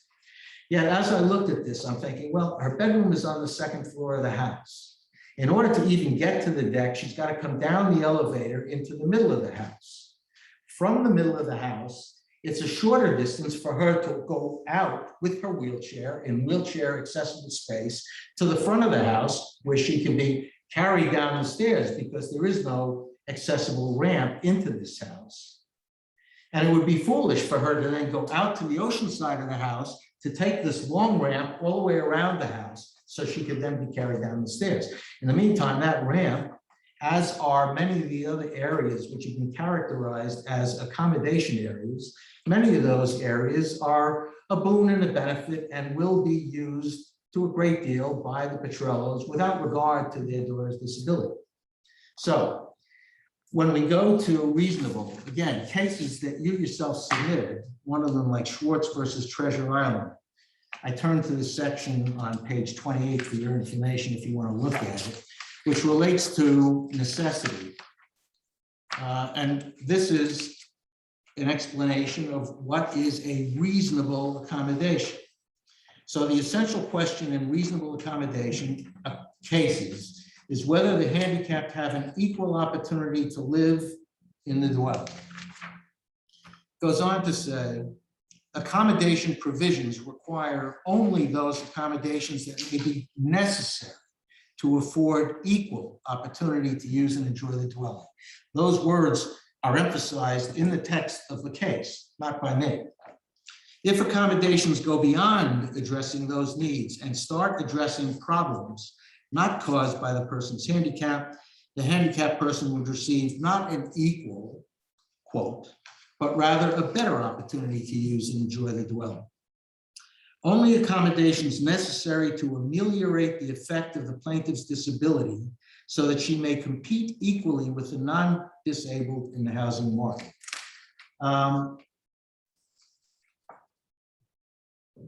So that goes on. Now, there's another case that you had put into the record too. I won't belabor it.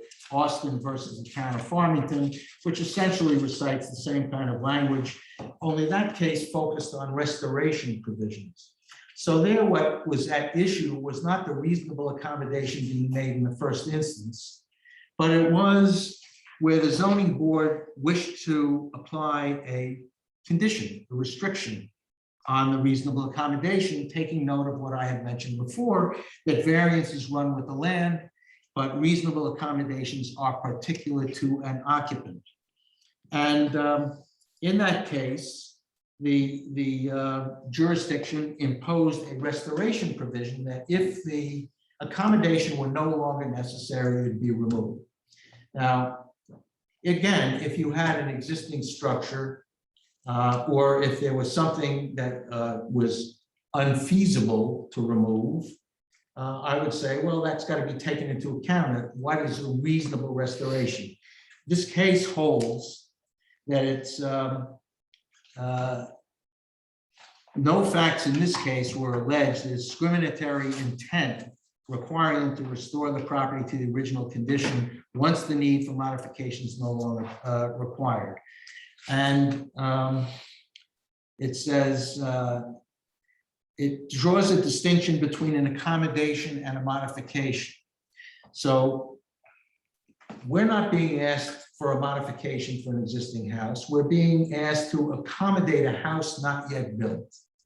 So the house could be built to code without a variance that would accommodate the disabled needs, or there could be a variance granted for a house that was designed so that the accommodation required, the reasonable accommodation required for the handicapped individual could be removed and the house could be restored to a compliant one when there was no longer a need for the accommodation.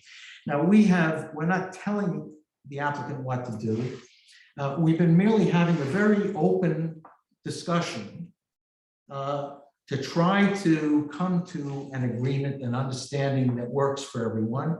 And we suggested a number of feasible alternatives in the language of the zoning law for variances. Well, there could be a feasible alternative for the Petrillos to build their dream house on a large lot next door. That is a feasible alternative. I understand under the code, one thing is not the same as the other, and I'm aware of the Baker versus Brownlee case, but the Baker versus Brownlee case was an existing home where they had a patio that they wanted to put between the house and the bay. And the zoning board said, well, you could put the patio behind the house. Well, obviously, there is no equation of putting a patio behind a house as opposed to in front of a house facing a bay.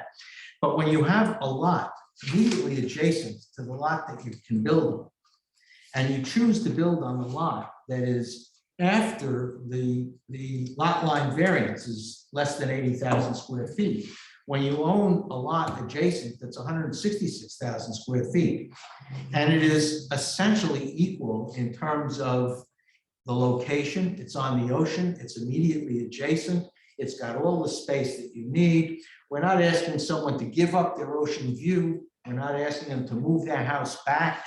It's not really a change in what they're looking for. In my mind, I think that may be considered a feasible alternative.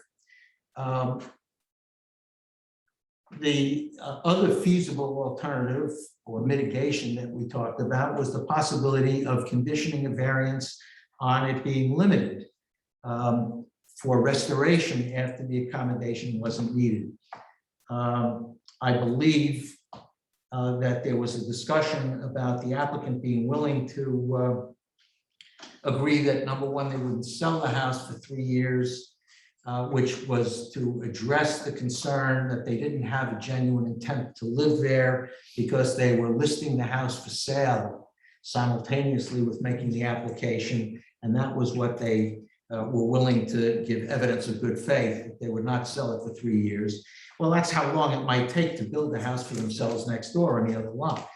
But aside from that, they were not willing to remove or reduce the excess square footage that they were being granted if it were no longer needed.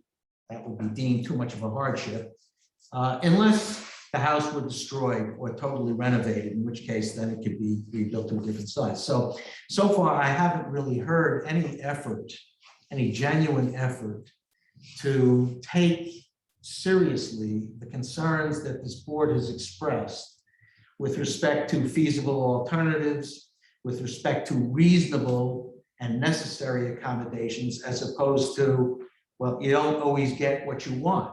This is what you need. And the self-created hardship, which is another element that we take into account, of course, is that they did choose to use this lot. They did only move the lot line a certain distance. They have a daughter who's handicapped, and they chose to build on the ocean, subject to FEMA regulations, elevated, where she can't even get in and out of the house without now excessive square footage for the space under the house, which you're now contending shouldn't be counted as roof space. And the argument that it shouldn't be counted as roof space is because a roof covers a dwelling. And I think I mentioned in the last meeting that that would seem to imply that a ground floor or a main floor in a house is not roofed because there's a second floor above it.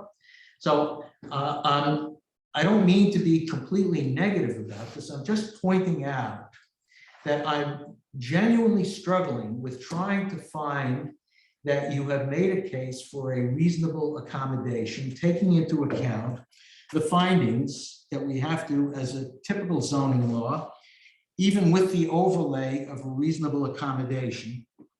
And the law doesn't, we'll need to discuss it and think about it further, but I'm just not persuaded that 2,000 square feet is either necessary or reasonable in view of the clean sheet, 8,000 square foot, with 7,000 square foot zoning envelope that's available. And I also, though I had some qualms about the presentation, I thought, again, Mr. Voorhees, very professional, like Mr. Brickhouse. You have very good people who've represented your interests here. Voorhees talked about the neighborhood, but he also talked about a district and brought in another area. But my reading of the law is that if you have a neighborhood, you don't need to look to a district. I also felt that the neighborhood was sort of cherry picked to a degree by including the house on Sag Main, which isn't really part of the neighborhood. And that this house would be outstanding within the what I consider to be the neighborhood. Furthermore, he referred to the number of houses that exceed the size of this house, but I think it was about 6 houses. Half of those were built before Sagaponack was a village and had a zoning law.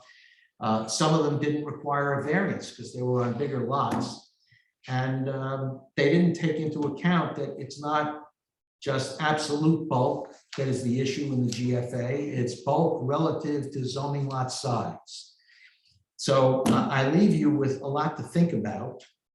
I've kept the hearing open because I'm trying to give you and others every opportunity, against the wishes perhaps of some of my own members here, some of the audience, or Mr. Messina, who think that I've allowed the hearing to go on entirely too long. But I really want to make sure we leave no stone unturned in trying to address what we're required to, the findings under the zoning law itself for variance as modified by the requirements of a reasonable accommodation. And I'm still in the air after all this time. And unfortunately, because of the open meetings law, which may have certain benefits, it's also unfortunately a disadvantage because I would like to have had the opportunity to deliberate about these issues with my board before we, got to the end when the hearing's closed, maybe foreclosing further discussion about it. But under the circumstances, I think, unless anyone else has anything to add, I will, and after my long speech, I'm certainly willing to allow other people to speak. I want them to. But when we close the hearing, we will then deliberate. And I think all of us have open minds and we'll see where it goes. I just look at these plans and I see you are, I understand Karina's situation and I feel horrible for the family, but you are giving her a master bedroom here. I mean, this is the size of a master bedroom in a typical Hamptons house. Plus, you're also giving her a therapy room, which is a sitting room. I mean, which would be, okay, part of a sitting room in a master suite.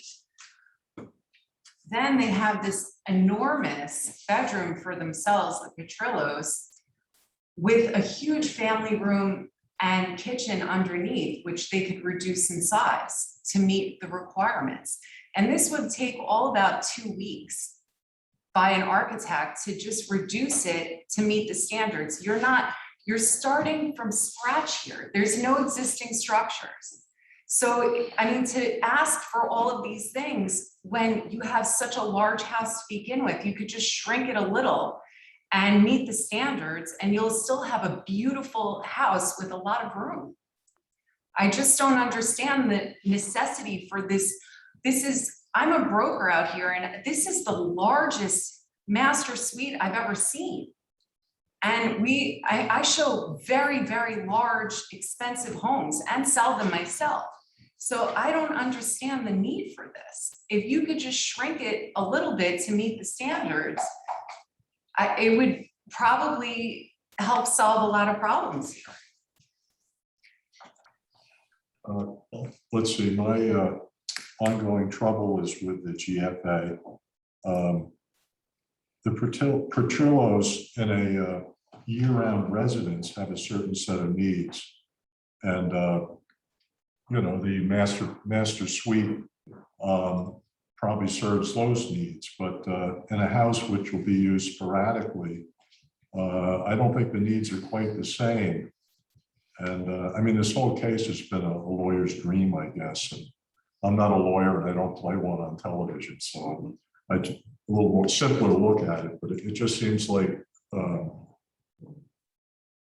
the plan expresses a need which they really don't have on, if you go rent a room in a hotel or a nice suite, it's never going to be the size of maybe something you have at home. And that's what this seems to fulfill, the need it fulfills. Anyway, glad we've got enough. I'm good. I should mention that, as you may have noticed, no one here who's expressed any kind of an opinion or inclinations is upset about the other variances that you requested.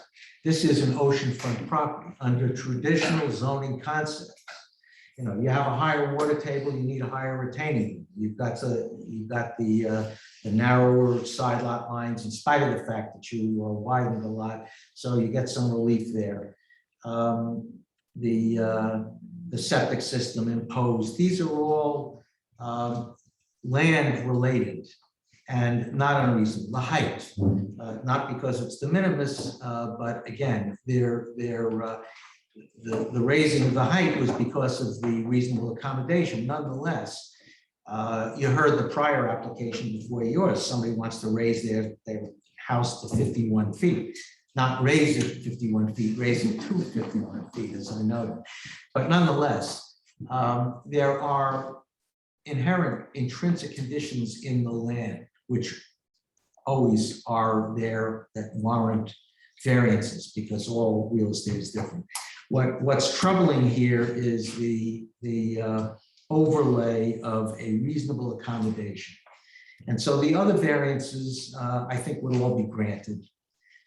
This one, we're troubled, and we're going to have to discuss it as to whether you've met the standard of reasonableness. There is an issue of whether there is a burden shifting as to whether you have to prove it or we have to disprove it and all. I still need to review the law about that and see, so that we can make an appropriate decision based upon what our legal responsibility is, as well as, all of us. No one denies that there is there's just cause for different needs within this house for someone who's disabled, two people. But it's a bit of a stretch to think that this accommodation that's being requested is really reasonable or necessary in the context of what was originally designed for the property and how much more it's been expanded and the other circumstances that have been mentioned. So again, as I've spoken so long, if you want to respond to any of that, please. I do. I don't know if my colleague Arthur wants me to go first, or do you have something to say, Arthur? No, please go first, Nika.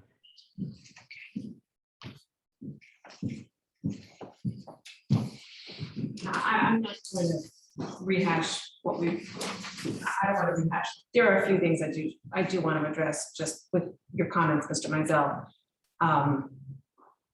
And I know you weren't saying this, you mentioned some scribbling on the map.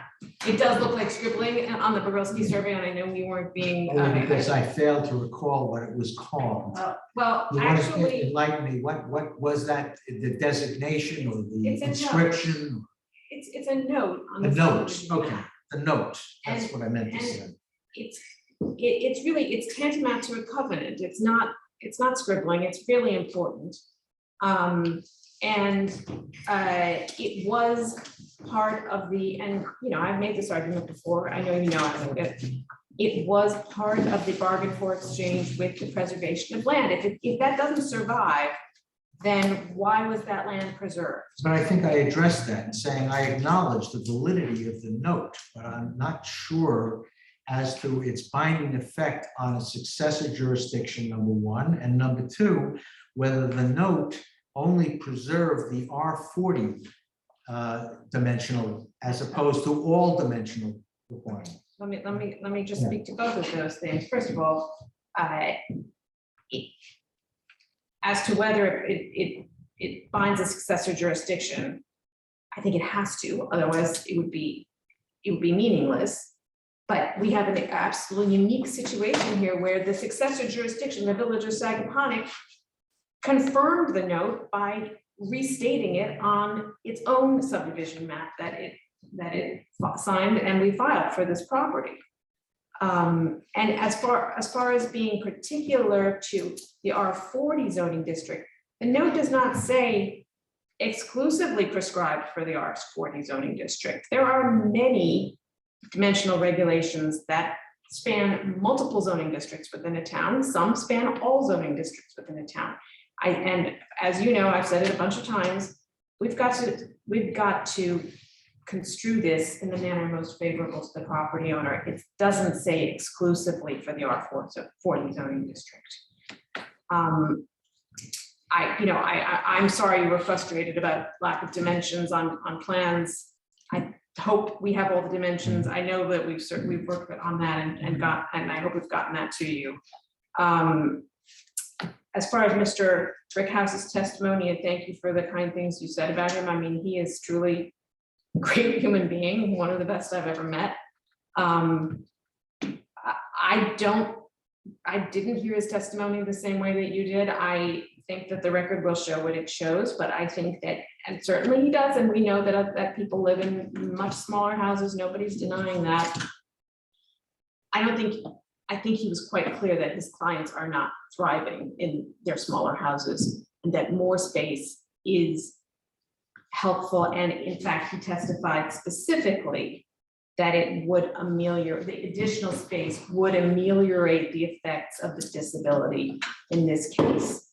And that's really important under the Fair Housing Act law that you're getting into.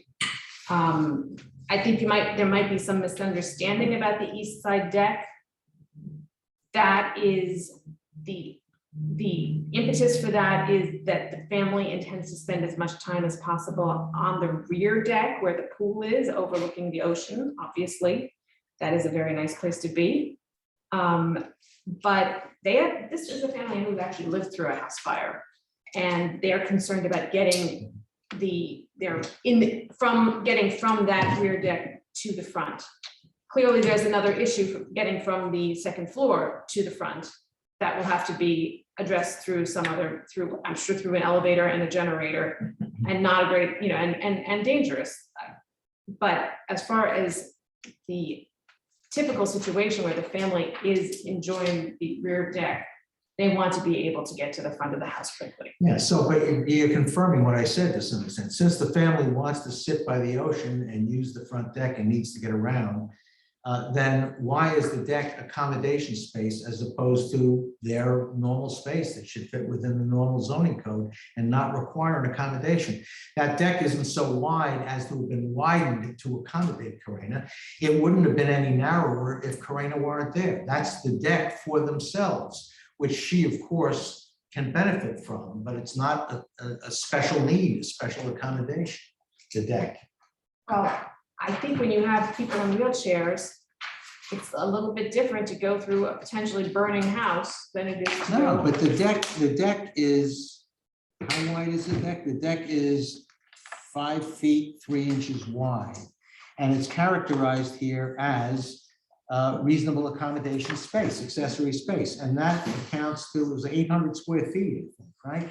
And I'm saying, but that's not all accommodation space. That's basic living space for the residents of the building. Even if there was no one there handicapped, they probably wouldn't have a deck that's narrower than 5 feet wide on a house like that.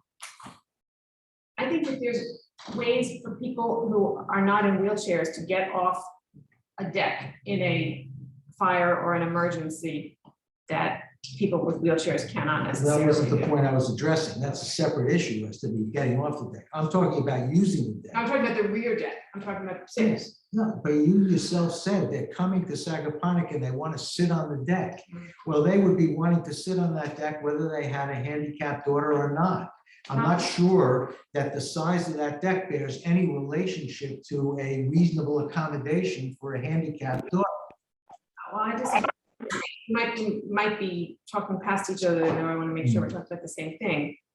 The rear deck, yes, I mean, I think when you have wheelchair, wheelchair bound people, deck is probably more important even, you could probably put pavers down for people who don't have wheelchairs.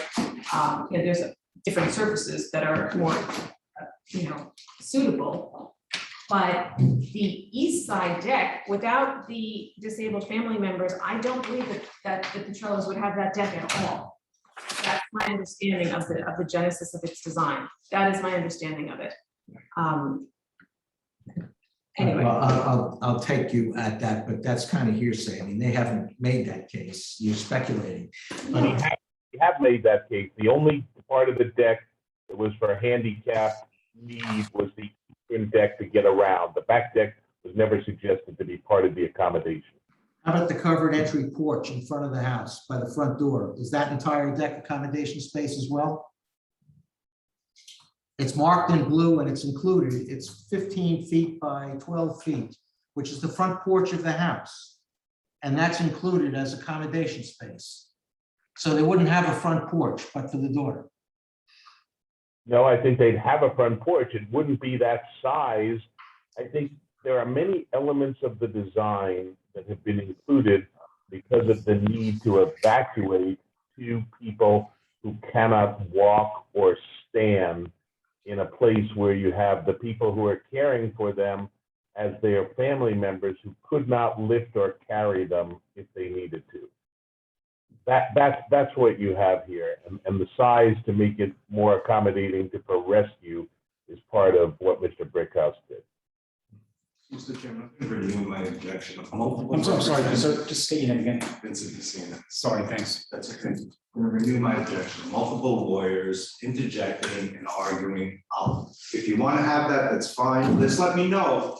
Because I'll have 4 other people on that screen in 5 minutes and we'll all pitch in. Listen, I'm prepared to sit here. We said we're going to close the hearing and I don't want anyone to be cut off. We are a quasi judicial board here. I mean, I'm not going to stick firmly with rules of evidence and preclude anybody from an opportunity to have this thing. I know, but generally each party has one person to speak with, one spokesperson. And again, if that's not the rule, that's your right. I'm not disputing that. But let me know, and then I'll avail myself of the same opportunity. Okay, well, it's a little late for that, but if No, you I have, made it at the last hearing. if you have someone else, who you want to make, call them up and tell them to either get here or get on the Zoom in the next 15, 20 minutes, and I'll let them speak. I'll do exactly that. Thank you. Okay. Mika, I'm sorry, you may have more comments to say, but it just occurred to me that despite the length of my little monologue, I neglected to address the issue of the roofed accessory space, primarily the pergolas. And I thought about that as well, because you've raised the claim that the pergola law has been misinterpreted. And I still, again, will need to confer with counsel to determine whether it's properly before us because of both timeliness and notice. But just to not leave any stone unturned while the hearing is open. My initial thought on that is if we were to be interpreting it, I read it and I reread it. And I think that I'm inclined to accept our building inspector's interpretation of the code because of something that I mentioned in an earlier session, which was, it seems unfortunate that you found it ambiguous, but I don't think it's ambiguous because I think that the notion that a pergola is in fact a structure and that it does in fact obstruct to a degree views and create mass and bulk. Nonetheless, because it has a level of transparency and it's not as massive or bulky as a house, a concession was made. But the concession that was made was, okay, up to 300 square feet for pergolas. And that will be to enable you to have one or more pergolas, but will allow you to have an exclusion from your FAR of 300 feet for it. So if you have one pergola that's 300 feet, it doesn't count. If you have one pergola that's 200 feet and another one that's 300 feet, you get an exclusion of the 300 feet, and the excess is what you're tagged with. And I made the example, I said, otherwise you circumvent the law by you put up 10 pergolas that are 290 square feet each. You're creating bulk and mass and obstructing open space and taking advantage of separate exceptions, when it seems to me the intent of the code was to make a concession for a structure which is less than a completely opaque structure that has some transparency to it. And that concession is a 300-foot concession, whether it's one pergola or more. Okay, that's my thinking at this time.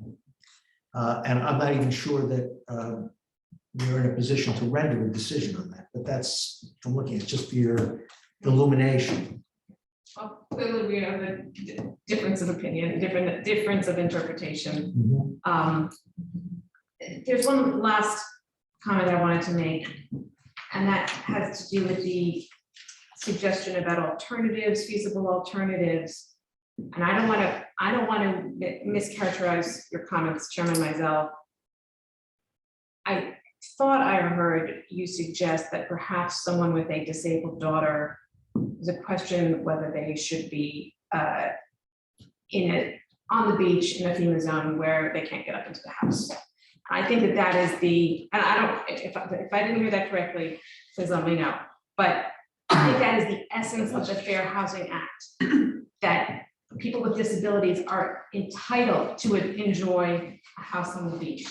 And we have to make it possible for them to do so in an equal manner with non-disabled people. A disabled person is entitled to have a house on the beach. Okay, then you did misunderstand what I was saying. I'm certainly not saying that they shouldn't have the house on the beach. What I'm saying is they put a house on the beach that is up on piles, which is very difficult to access. They didn't bother designing a house with a ramp or a way to get her down, but they want a very large passageway around the house, after which she gets to a point where she's got to be carried up or down. So I'm saying, you know, it's, yeah, she should have an opportunity to be at a beachfront house, but maybe they should have made a more careful design that doesn't require a variance for area, but requires better access. It's just, it's made choices there. Well, let me speak to the ramp, because we have seen a design for a ramp, and because the house is effectively 21 feet in the air, or approximately 20 feet in the air, the number of switchbacks you would have to have, it would be hundreds of square feet. So. Not feasible. Correct. What would be feasible is fill. Fill would be feasible. Sagaponic has regulations on that. That's a different board. So that part of the design is not before this board as far as I'm concerned. And subject to anything that my colleague would like to add, I thank you. Yeah. Thank you very much for all your time and consideration. Yeah, Mr. Messina, are you having someone else? I didn't know Mr. Cohen wanted to speak. Ms. Strong, I didn't want to jump up. Thank you. Chairman, there are so many, I guess that we see things very, very differently than you suggest. I'm not going to go through all of the cases, the situations where we're seeing it differently. I think it comes down to the fact that at the end of the day, your view seems to be, and some members of the board seem to feel that this is a large house and the obligation should be on the Petrellos to design and not seek a accommodation. And the nature of the law is not that. The law says that people are entitled to what the law provides, and the accommodations that are required to be given are on top of that. There's no exception in the law for large houses don't get accommodations. There's nothing at all like that. The nature of the requirement for accommodations is that they have to be given without any regard for the size of the house. And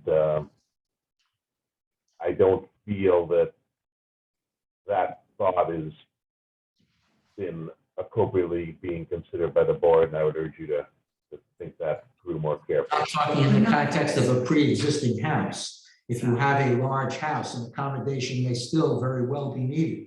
But when you have a clean sheet, it's an entirely different case.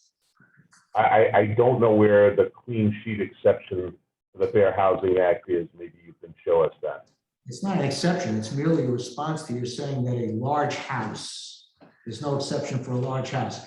This is a clean sheet where a house can be designed to fit the legal requirements and still provide ample accommodation.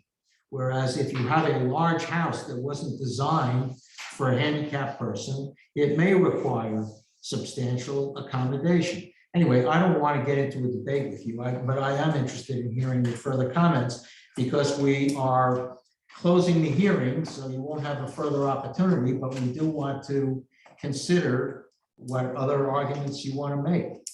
The only, I guess, point that I do want to make is if the board is thinking that it's not, that Mr. Messina's argument that it wasn't properly noticed would be effective, that is the only case where I think we'd ask that it be extended. We would notice that point and come back next month and discuss it. That would seem like a terrible waste to me. I'd much rather the board didn't take that direction, but if that is the plan, then we would want to hold it open, notice that point, and come back and deal with it so we get a decision from the board on that time rather than any kind of a result that says it wasn't properly noticed. I don't think the inadequate notice is the sole point. It's not just that there was inadequate notice. There was nothing before the building inspector, and there was nothing to appeal from, basically, at this point. So I'm not sure that there's been that there can be a presentation within this application, even if there is notice. But I need to learn more about the legal intricacies in that. I guess the brief that we turned in tried to deal with that point, so. Okay. Do you have any? Certainly. So first, Edward Burke, who is also representing Ms. Lutnick, is on the line. So I'll defer to him if he wants to, I believe he wants to make some comments. Mr. Burke? Hello, everybody. Actually, Vincent, I am going to do something that us lawyers are not usually accustomed to here and keep quiet. I think obviously everything's been addressed here with the hearings, the multiple hearings. Thank the board for all the time, the consideration, the review, the many hours. I simply have the thanks of Sagaponic in the village and my clients' thanks as well in reviewing everything. I know this is a very tough application. There'll be two more folks joining us shortly. I may or may not choose to defer to them. Let me just make a few comments and then I'll make my decision. Okay? Again, just to reiterate, a note on a map is not a covenant. There's no support in the law for that. There's no support for the theory that the village waived its right to zone and its rights under the zoning ordinance and its rights to enforce the zoning ordinance because of a note on a map, in connection with an application never publicly heard or noticed. Again, the record here shows additional space for a reasonable accommodation could be added to an already approved house. Therefore, the opportunity for handicapped individuals to reside in that house and have the same opportunity as non-handicapped individuals have been affirmatively established. There's no need for the type of accommodation they're asking for today. With respect to emergency egress, Mr. McMullen's on the line, I see.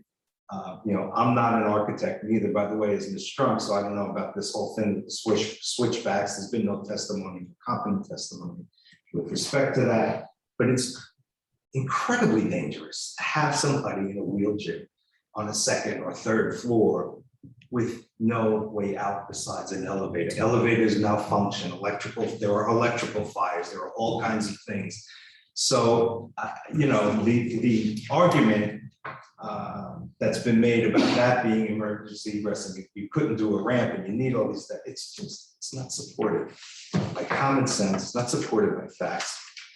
And frankly, it's putting somebody in a very dangerous position. With that, Mr. Chairman, if the board is ready to vote to close, I'll waive any rights to my colleagues. Thank you. I've got a question for the attorney. We're making a decision. I always thought I was told that we make a decision based on the turn down letter of the building inspector. People keep referring to a note on a map. I mean, I don't know, is that something we're in our realm? It has been raised and noticed, their argument that the building inspector is wrong because the note on the map gave them certain rights that go beyond the typical zoning code. So that particular issue they have raised, and it has been properly noticed. It's sort of, I'll put a context on it though, I think, because I think it's important for the board. There's sort of a couple of levels of the argument that they're making. And one is this argument that what existed in the town subdivision map automatically comes forward and binds the village. And since I'm your legal counsel in this application, what I'm going to tell you is the only way, in my mind, for that to work is if you find that they had some form of vested rights that would trump the village from adopting its own zoning code and choosing what to grandfather or not grandfather. Okay, so the idea of vesting is something you're going to have to decide as to whether they had vested their rights under the prior town zoning code. And then what that would possibly mean, whether that means what they think it means or not, is also a part of that question. But if you find that they did not vest rights under that, then the question becomes, under the village's code, did the village choose to grandfather rights under the prior town approvals? And there is a village provision that does apply to this, but I don't believe it goes as far as they claim it goes. So there's kind of multiple levels to that argument, and you have to take some time to think it through. You'll have to make some decisions about vesting. You'll have to make some decisions about what the village's code intended to grandfather or not grandfather. Or if that helps or doesn't help your question. Well, the first part of the answer to Bill's question, we've answered quite clearly. It was noticed, and it is before us, because the very first thing they asked for was an interpretation, whether the dimensional regulations of the Southampton code pertaining to this R40 zoning does apply. So we have addressed that, but we have focused largely on their alternative claim for the variance as opposed to the interpretation. But we do have the interpretation before us, and that depends upon the legal interpretation, the legal view of whether we, how we address that. You know, while the record's still open, I'm going to ask a question just in case there's an answer to it. I don't know what the answer is, but the question that I have relates to the argument that was made today about the notation on the village lot line map. Yeah, it's not. And the question I have is there any context to that notation, and whether there are minutes in the lot line file that might reflect whether the board intended for that notation to have meaning, what the intended meaning was. You know, there's an argument made about a notation on a map that's signed by one board member. That was the mayor. The mayor doesn't have, you know, unilateral rights, but if there's a context behind it that explains whether that was an intended condition or something, maybe it has some meaning that this board should consider. But it also seems to me that modification of the subdivision map was solely to modify a lot line to expand the size of the lot, and didn't address any of the other features of the subdivision. whether the note or otherwise. I'm just asking a Yeah. question. No, Is there's any, context. any evidence of a context behind? I don't know, I have to respond Why? because it sounds like criticism. Jerk. It's okay to be criticized, let it go. No, I don't like that. What did you write? Nothing. I didn't write anything because you stopped me. What is this? I don't know what that was. If I could just be heard to that. Yeah, I'd actually address it to both council. I think Yeah, sure. anybody has an opportunity. So I think with respect to what this board can do, and you correctly said, Mr. Chairman, you're with your judicial bodies. I think that you always have the ability to take judicial notice of any village records with respect to what was before you. And well, I disagree. Well, our position, as stated in the papers before you, is that that was improperly noticed. It's a nullity, a legal nullity.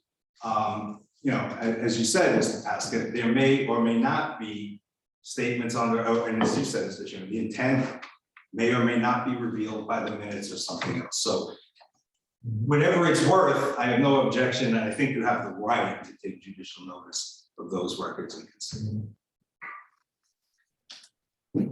Just a second.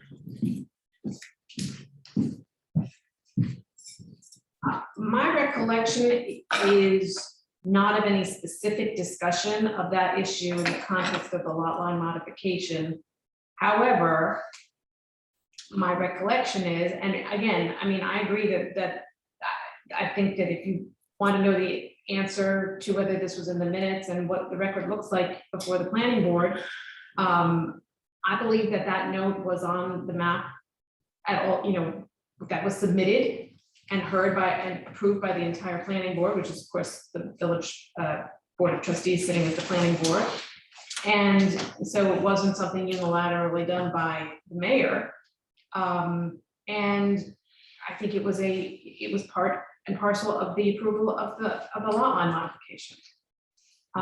That's my recollection, but I defer to whatever the record shows. I hear what you're saying, but it seems to me logical that had there been an intent to modify anything else on the map, then there may be context, as Mr. Pascal mentioned. We might find out and be instructed by that. But in the absence of any context, I have to assume that the only thing that was addressed by that remapping was to modify the lot line by 30 feet to the east and did not address, contemplate, consider the implications of, or otherwise seek to deal with any of the other features of that subdivision other than moving the lot line. And therefore, the mere fact that the note was on before and the note was on after can't be deemed to have been an assent to something that wasn't even considered. I think that's an assumption. I think we need to, yeah, I mean. Well, I'm saying, in this context, we certainly will look at it. Okay, and I don't think that no discussion means no assent, because it was a map that was approved by the entire planning board. So that's that's all I can say about that. Well, what would I guess this is a follow-up question, what would the planning board's, the village board's power have been to approve something that was contrary or an exception to the code in that context of a lot line modification? It wasn't before them. Well, I guess that's what I'm asking, like in some context, if a planning board is doing a cluster approval, for example, there's a specific power to vary dimensional relief. In the context of the lot line change, did the planning board / village board have the power to give any kind of waiver, which is another word for variance, but in the Or would planning. there have been any reason to if it wasn't submitted to them? It wasn't before them. It wasn't under consideration. I think you have to default to it wasn't presented to them for modification, so they didn't address it. It was a cluster map from day one. And No. The notation on the subdivision map was not before them. The only thing before them was to relocate the lot line. Yeah, we're just talking about the village I know. lot line map, which was not itself a cluster re-subdivision, it was just a lot line modification, right? It was a modification of 2 lots within a cluster map. And as a result, the provision of the original cluster map requiring the provisions of R40 zoning was carried forward on the village map. I think that was fully within their power because it was still within the context of a planned residential development. I also think, and this is something I said, I believe in response to Mr. Messina's papers, and this is what happened 3 years ago. The time has long passed to question what the planning board did when it approved this map. There was no question about it at the time. There has not been since then. And the note is the note, it's on the map, it was approved by the village. And that is the way it is. If there's any further information on it, this in the record, I myself don't recall it, but happy to make that part of this record as well. I mean, not being a lawyer, I see the board looking at 2 lots and somebody wants to move the line. And I don't understand why they'd be looking at or approving anything else other than those 2 lots and moving the line.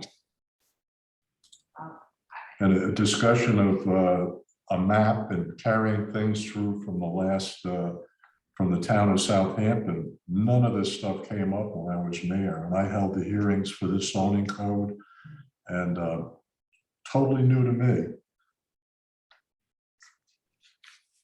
I have definitely further to say about that. I mean, I'm happy to try to answer any further questions, but I don't think there's any more information out there about it.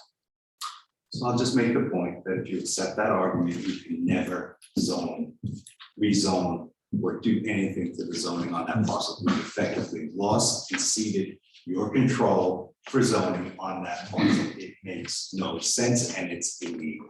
Thank you. I just find it hard to believe that the jurisdiction can be held by default to have endorsed something that wasn't called to its attention, was not put in issue, wasn't briefed or addressed, and that by addressing a totally unrelated, very specific issue is deemed to have endorsed something else that wasn't before it. Okay, but that's an opinion, and maybe we need a little research on that. So I'm not prepared to be definitive on it because I haven't looked into that component of the zoning law and what we are or aren't bound by, but certainly open to consider that argument. As I said, I think we've tried to amass as much information as we can to make as informed a decision as we can and be fair to all parties.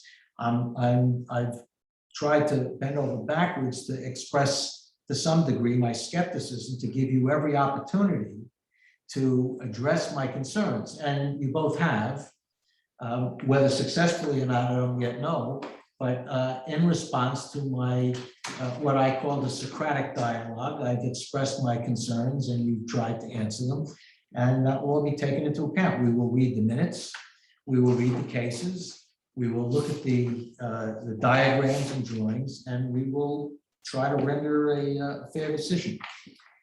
And yes. Is there I got fascinated with this. I haven't been able to.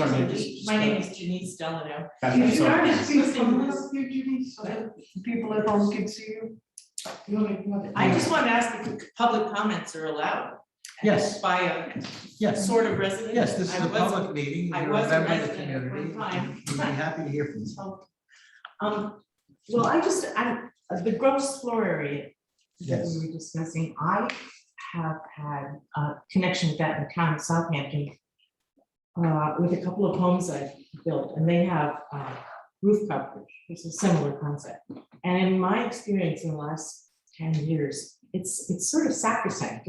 I thought that it was the one thing one could never challenge. It was gross floor area. And I understand that in a handicap situation, perhaps you can. But I was thinking about a little house that was for sale on Sagaponic Road in Sagaponic. It was on 0.17 of an acre and it was like 1,800 square feet. And I could understand there in that kind of situation where one could make it plain that if one was, there might be an issue of handicap, if you're rebuilding the house or something, that, you know, there could be issues like that where you could ask for a gross floor area variance. But I feel that this gross floor area thing, even though I don't agree with it, I'm in real estate, I don't agree with it, but because it exists and because it is severely limited, actually, I guess back to myself too, it's severely limited the house that I could build on Wainscott Harbor Road here in Sagaponic Village, 1/2 acre. I built a 6,000 square foot house in the town of Southampton on 1/2 acre. I came here and I can build a 3,300 square foot house. I don't think it's fair that anyone, unless they can really show that they have a issue, a problem, like in this little 0.17 acre lot. I don't think it's fair to the rest of the residents of Sagaponic if we came here. I don't think it's fair for that for us to, that's just a public, and I think that's a public feeling. A lot of people would feel if they're gonna be, if people like me are gonna be severely disabled by this, wrong word, by this law, I don't really think it's fair that other people could build 9,000 square feet when they're limited to 7,000 square feet, because 7,000 square feet, you should be able to fit your needs into 7,000 square feet. And one other issue that actually relates very similar to when John made a ruling, he looked at something that we had a subdivision of this little parcel on Wainscott Harbor Road. It was 2 acre parcel and it was subdivided under the town to a 1/2 acre and 1.5 acres to the next door person. And it was written on there, there was a handwritten thing saying this lot shall conform with R60, I think it was. And so John said, oh, okay, so that means your setbacks have to conform to R60. Now this gets back to me, like if I had thought that I could challenge the GFA, because way back then in 1970, I was given the dimensional regulations under Southampton Town Code. I would have, but I didn't, even never occurred to me because I just didn't think you could do that. And it seems to me that this is something kind of similar that they're trying to do, and it just doesn't seem right. Well, the GFA is quite central to the village. The village was formed in part because of a concern about the renter house and large properties. The village is unique on the east end of Long Island. We have these vistas, the open space, the dunes, the farm fields.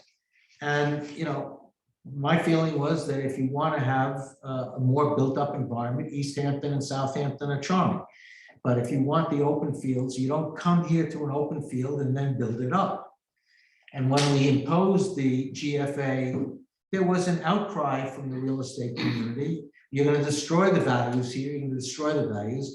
Well, we made a concession. We said that you can have all of the underground space you want that comes no more than 3 feet above grade. So you can have clear story windows, maze rooms, gymnasiums, movie theaters, bowling alleys. Be our guest. Don't obstruct the fields. And it's been quite successful. Many, many people are taking advantage of that. And the land values in Sagaponic have soared. And in part, it's because of the open spaces that we preserved. So, I mean, I think that it is a cherished and central part of the code to maintain open space. We do have the peculiarity of the reasonable accommodation for a handicapped person weighed against a very fundamental zoning code provision.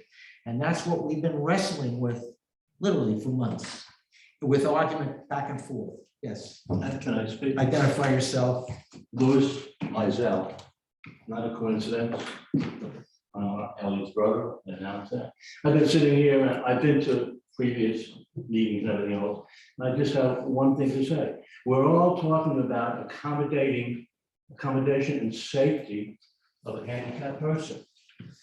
How can an architect not consider, forgetting about second or third floor, forgetting about elevators, design a bedroom on the ground floor with access to where they have to get out of the house, instead of coming down in an elevator, going out the other side of the house, going all around the house, getting past chairs on a deck. Nobody seems to have mentioned the idea that there are bedrooms on ground floors. Why can't a handicapped person be accommodated in the safest way possible on the ground floor, close to an exit? That's all I have to say. Okay. Anybody else? We're here. I think that the Rhodey has booked the room for us until 7 p.m. By the way, how big is this room? Does anybody know? 50. Pat? How many square feet is this room, John? Is it 700 square feet? 700? This is 20 by 35, I believe. So it's smaller than the primary bedroom in the proposed Petrillo house. Yeah. That bedroom is larger than this hearing room, correct? Yeah. Okay, just to get some sense of scale. It's more closer to Karina's room, actually. Okay. If there are no further comments, going once, going twice, I'll entertain a motion I'll to. make that motion.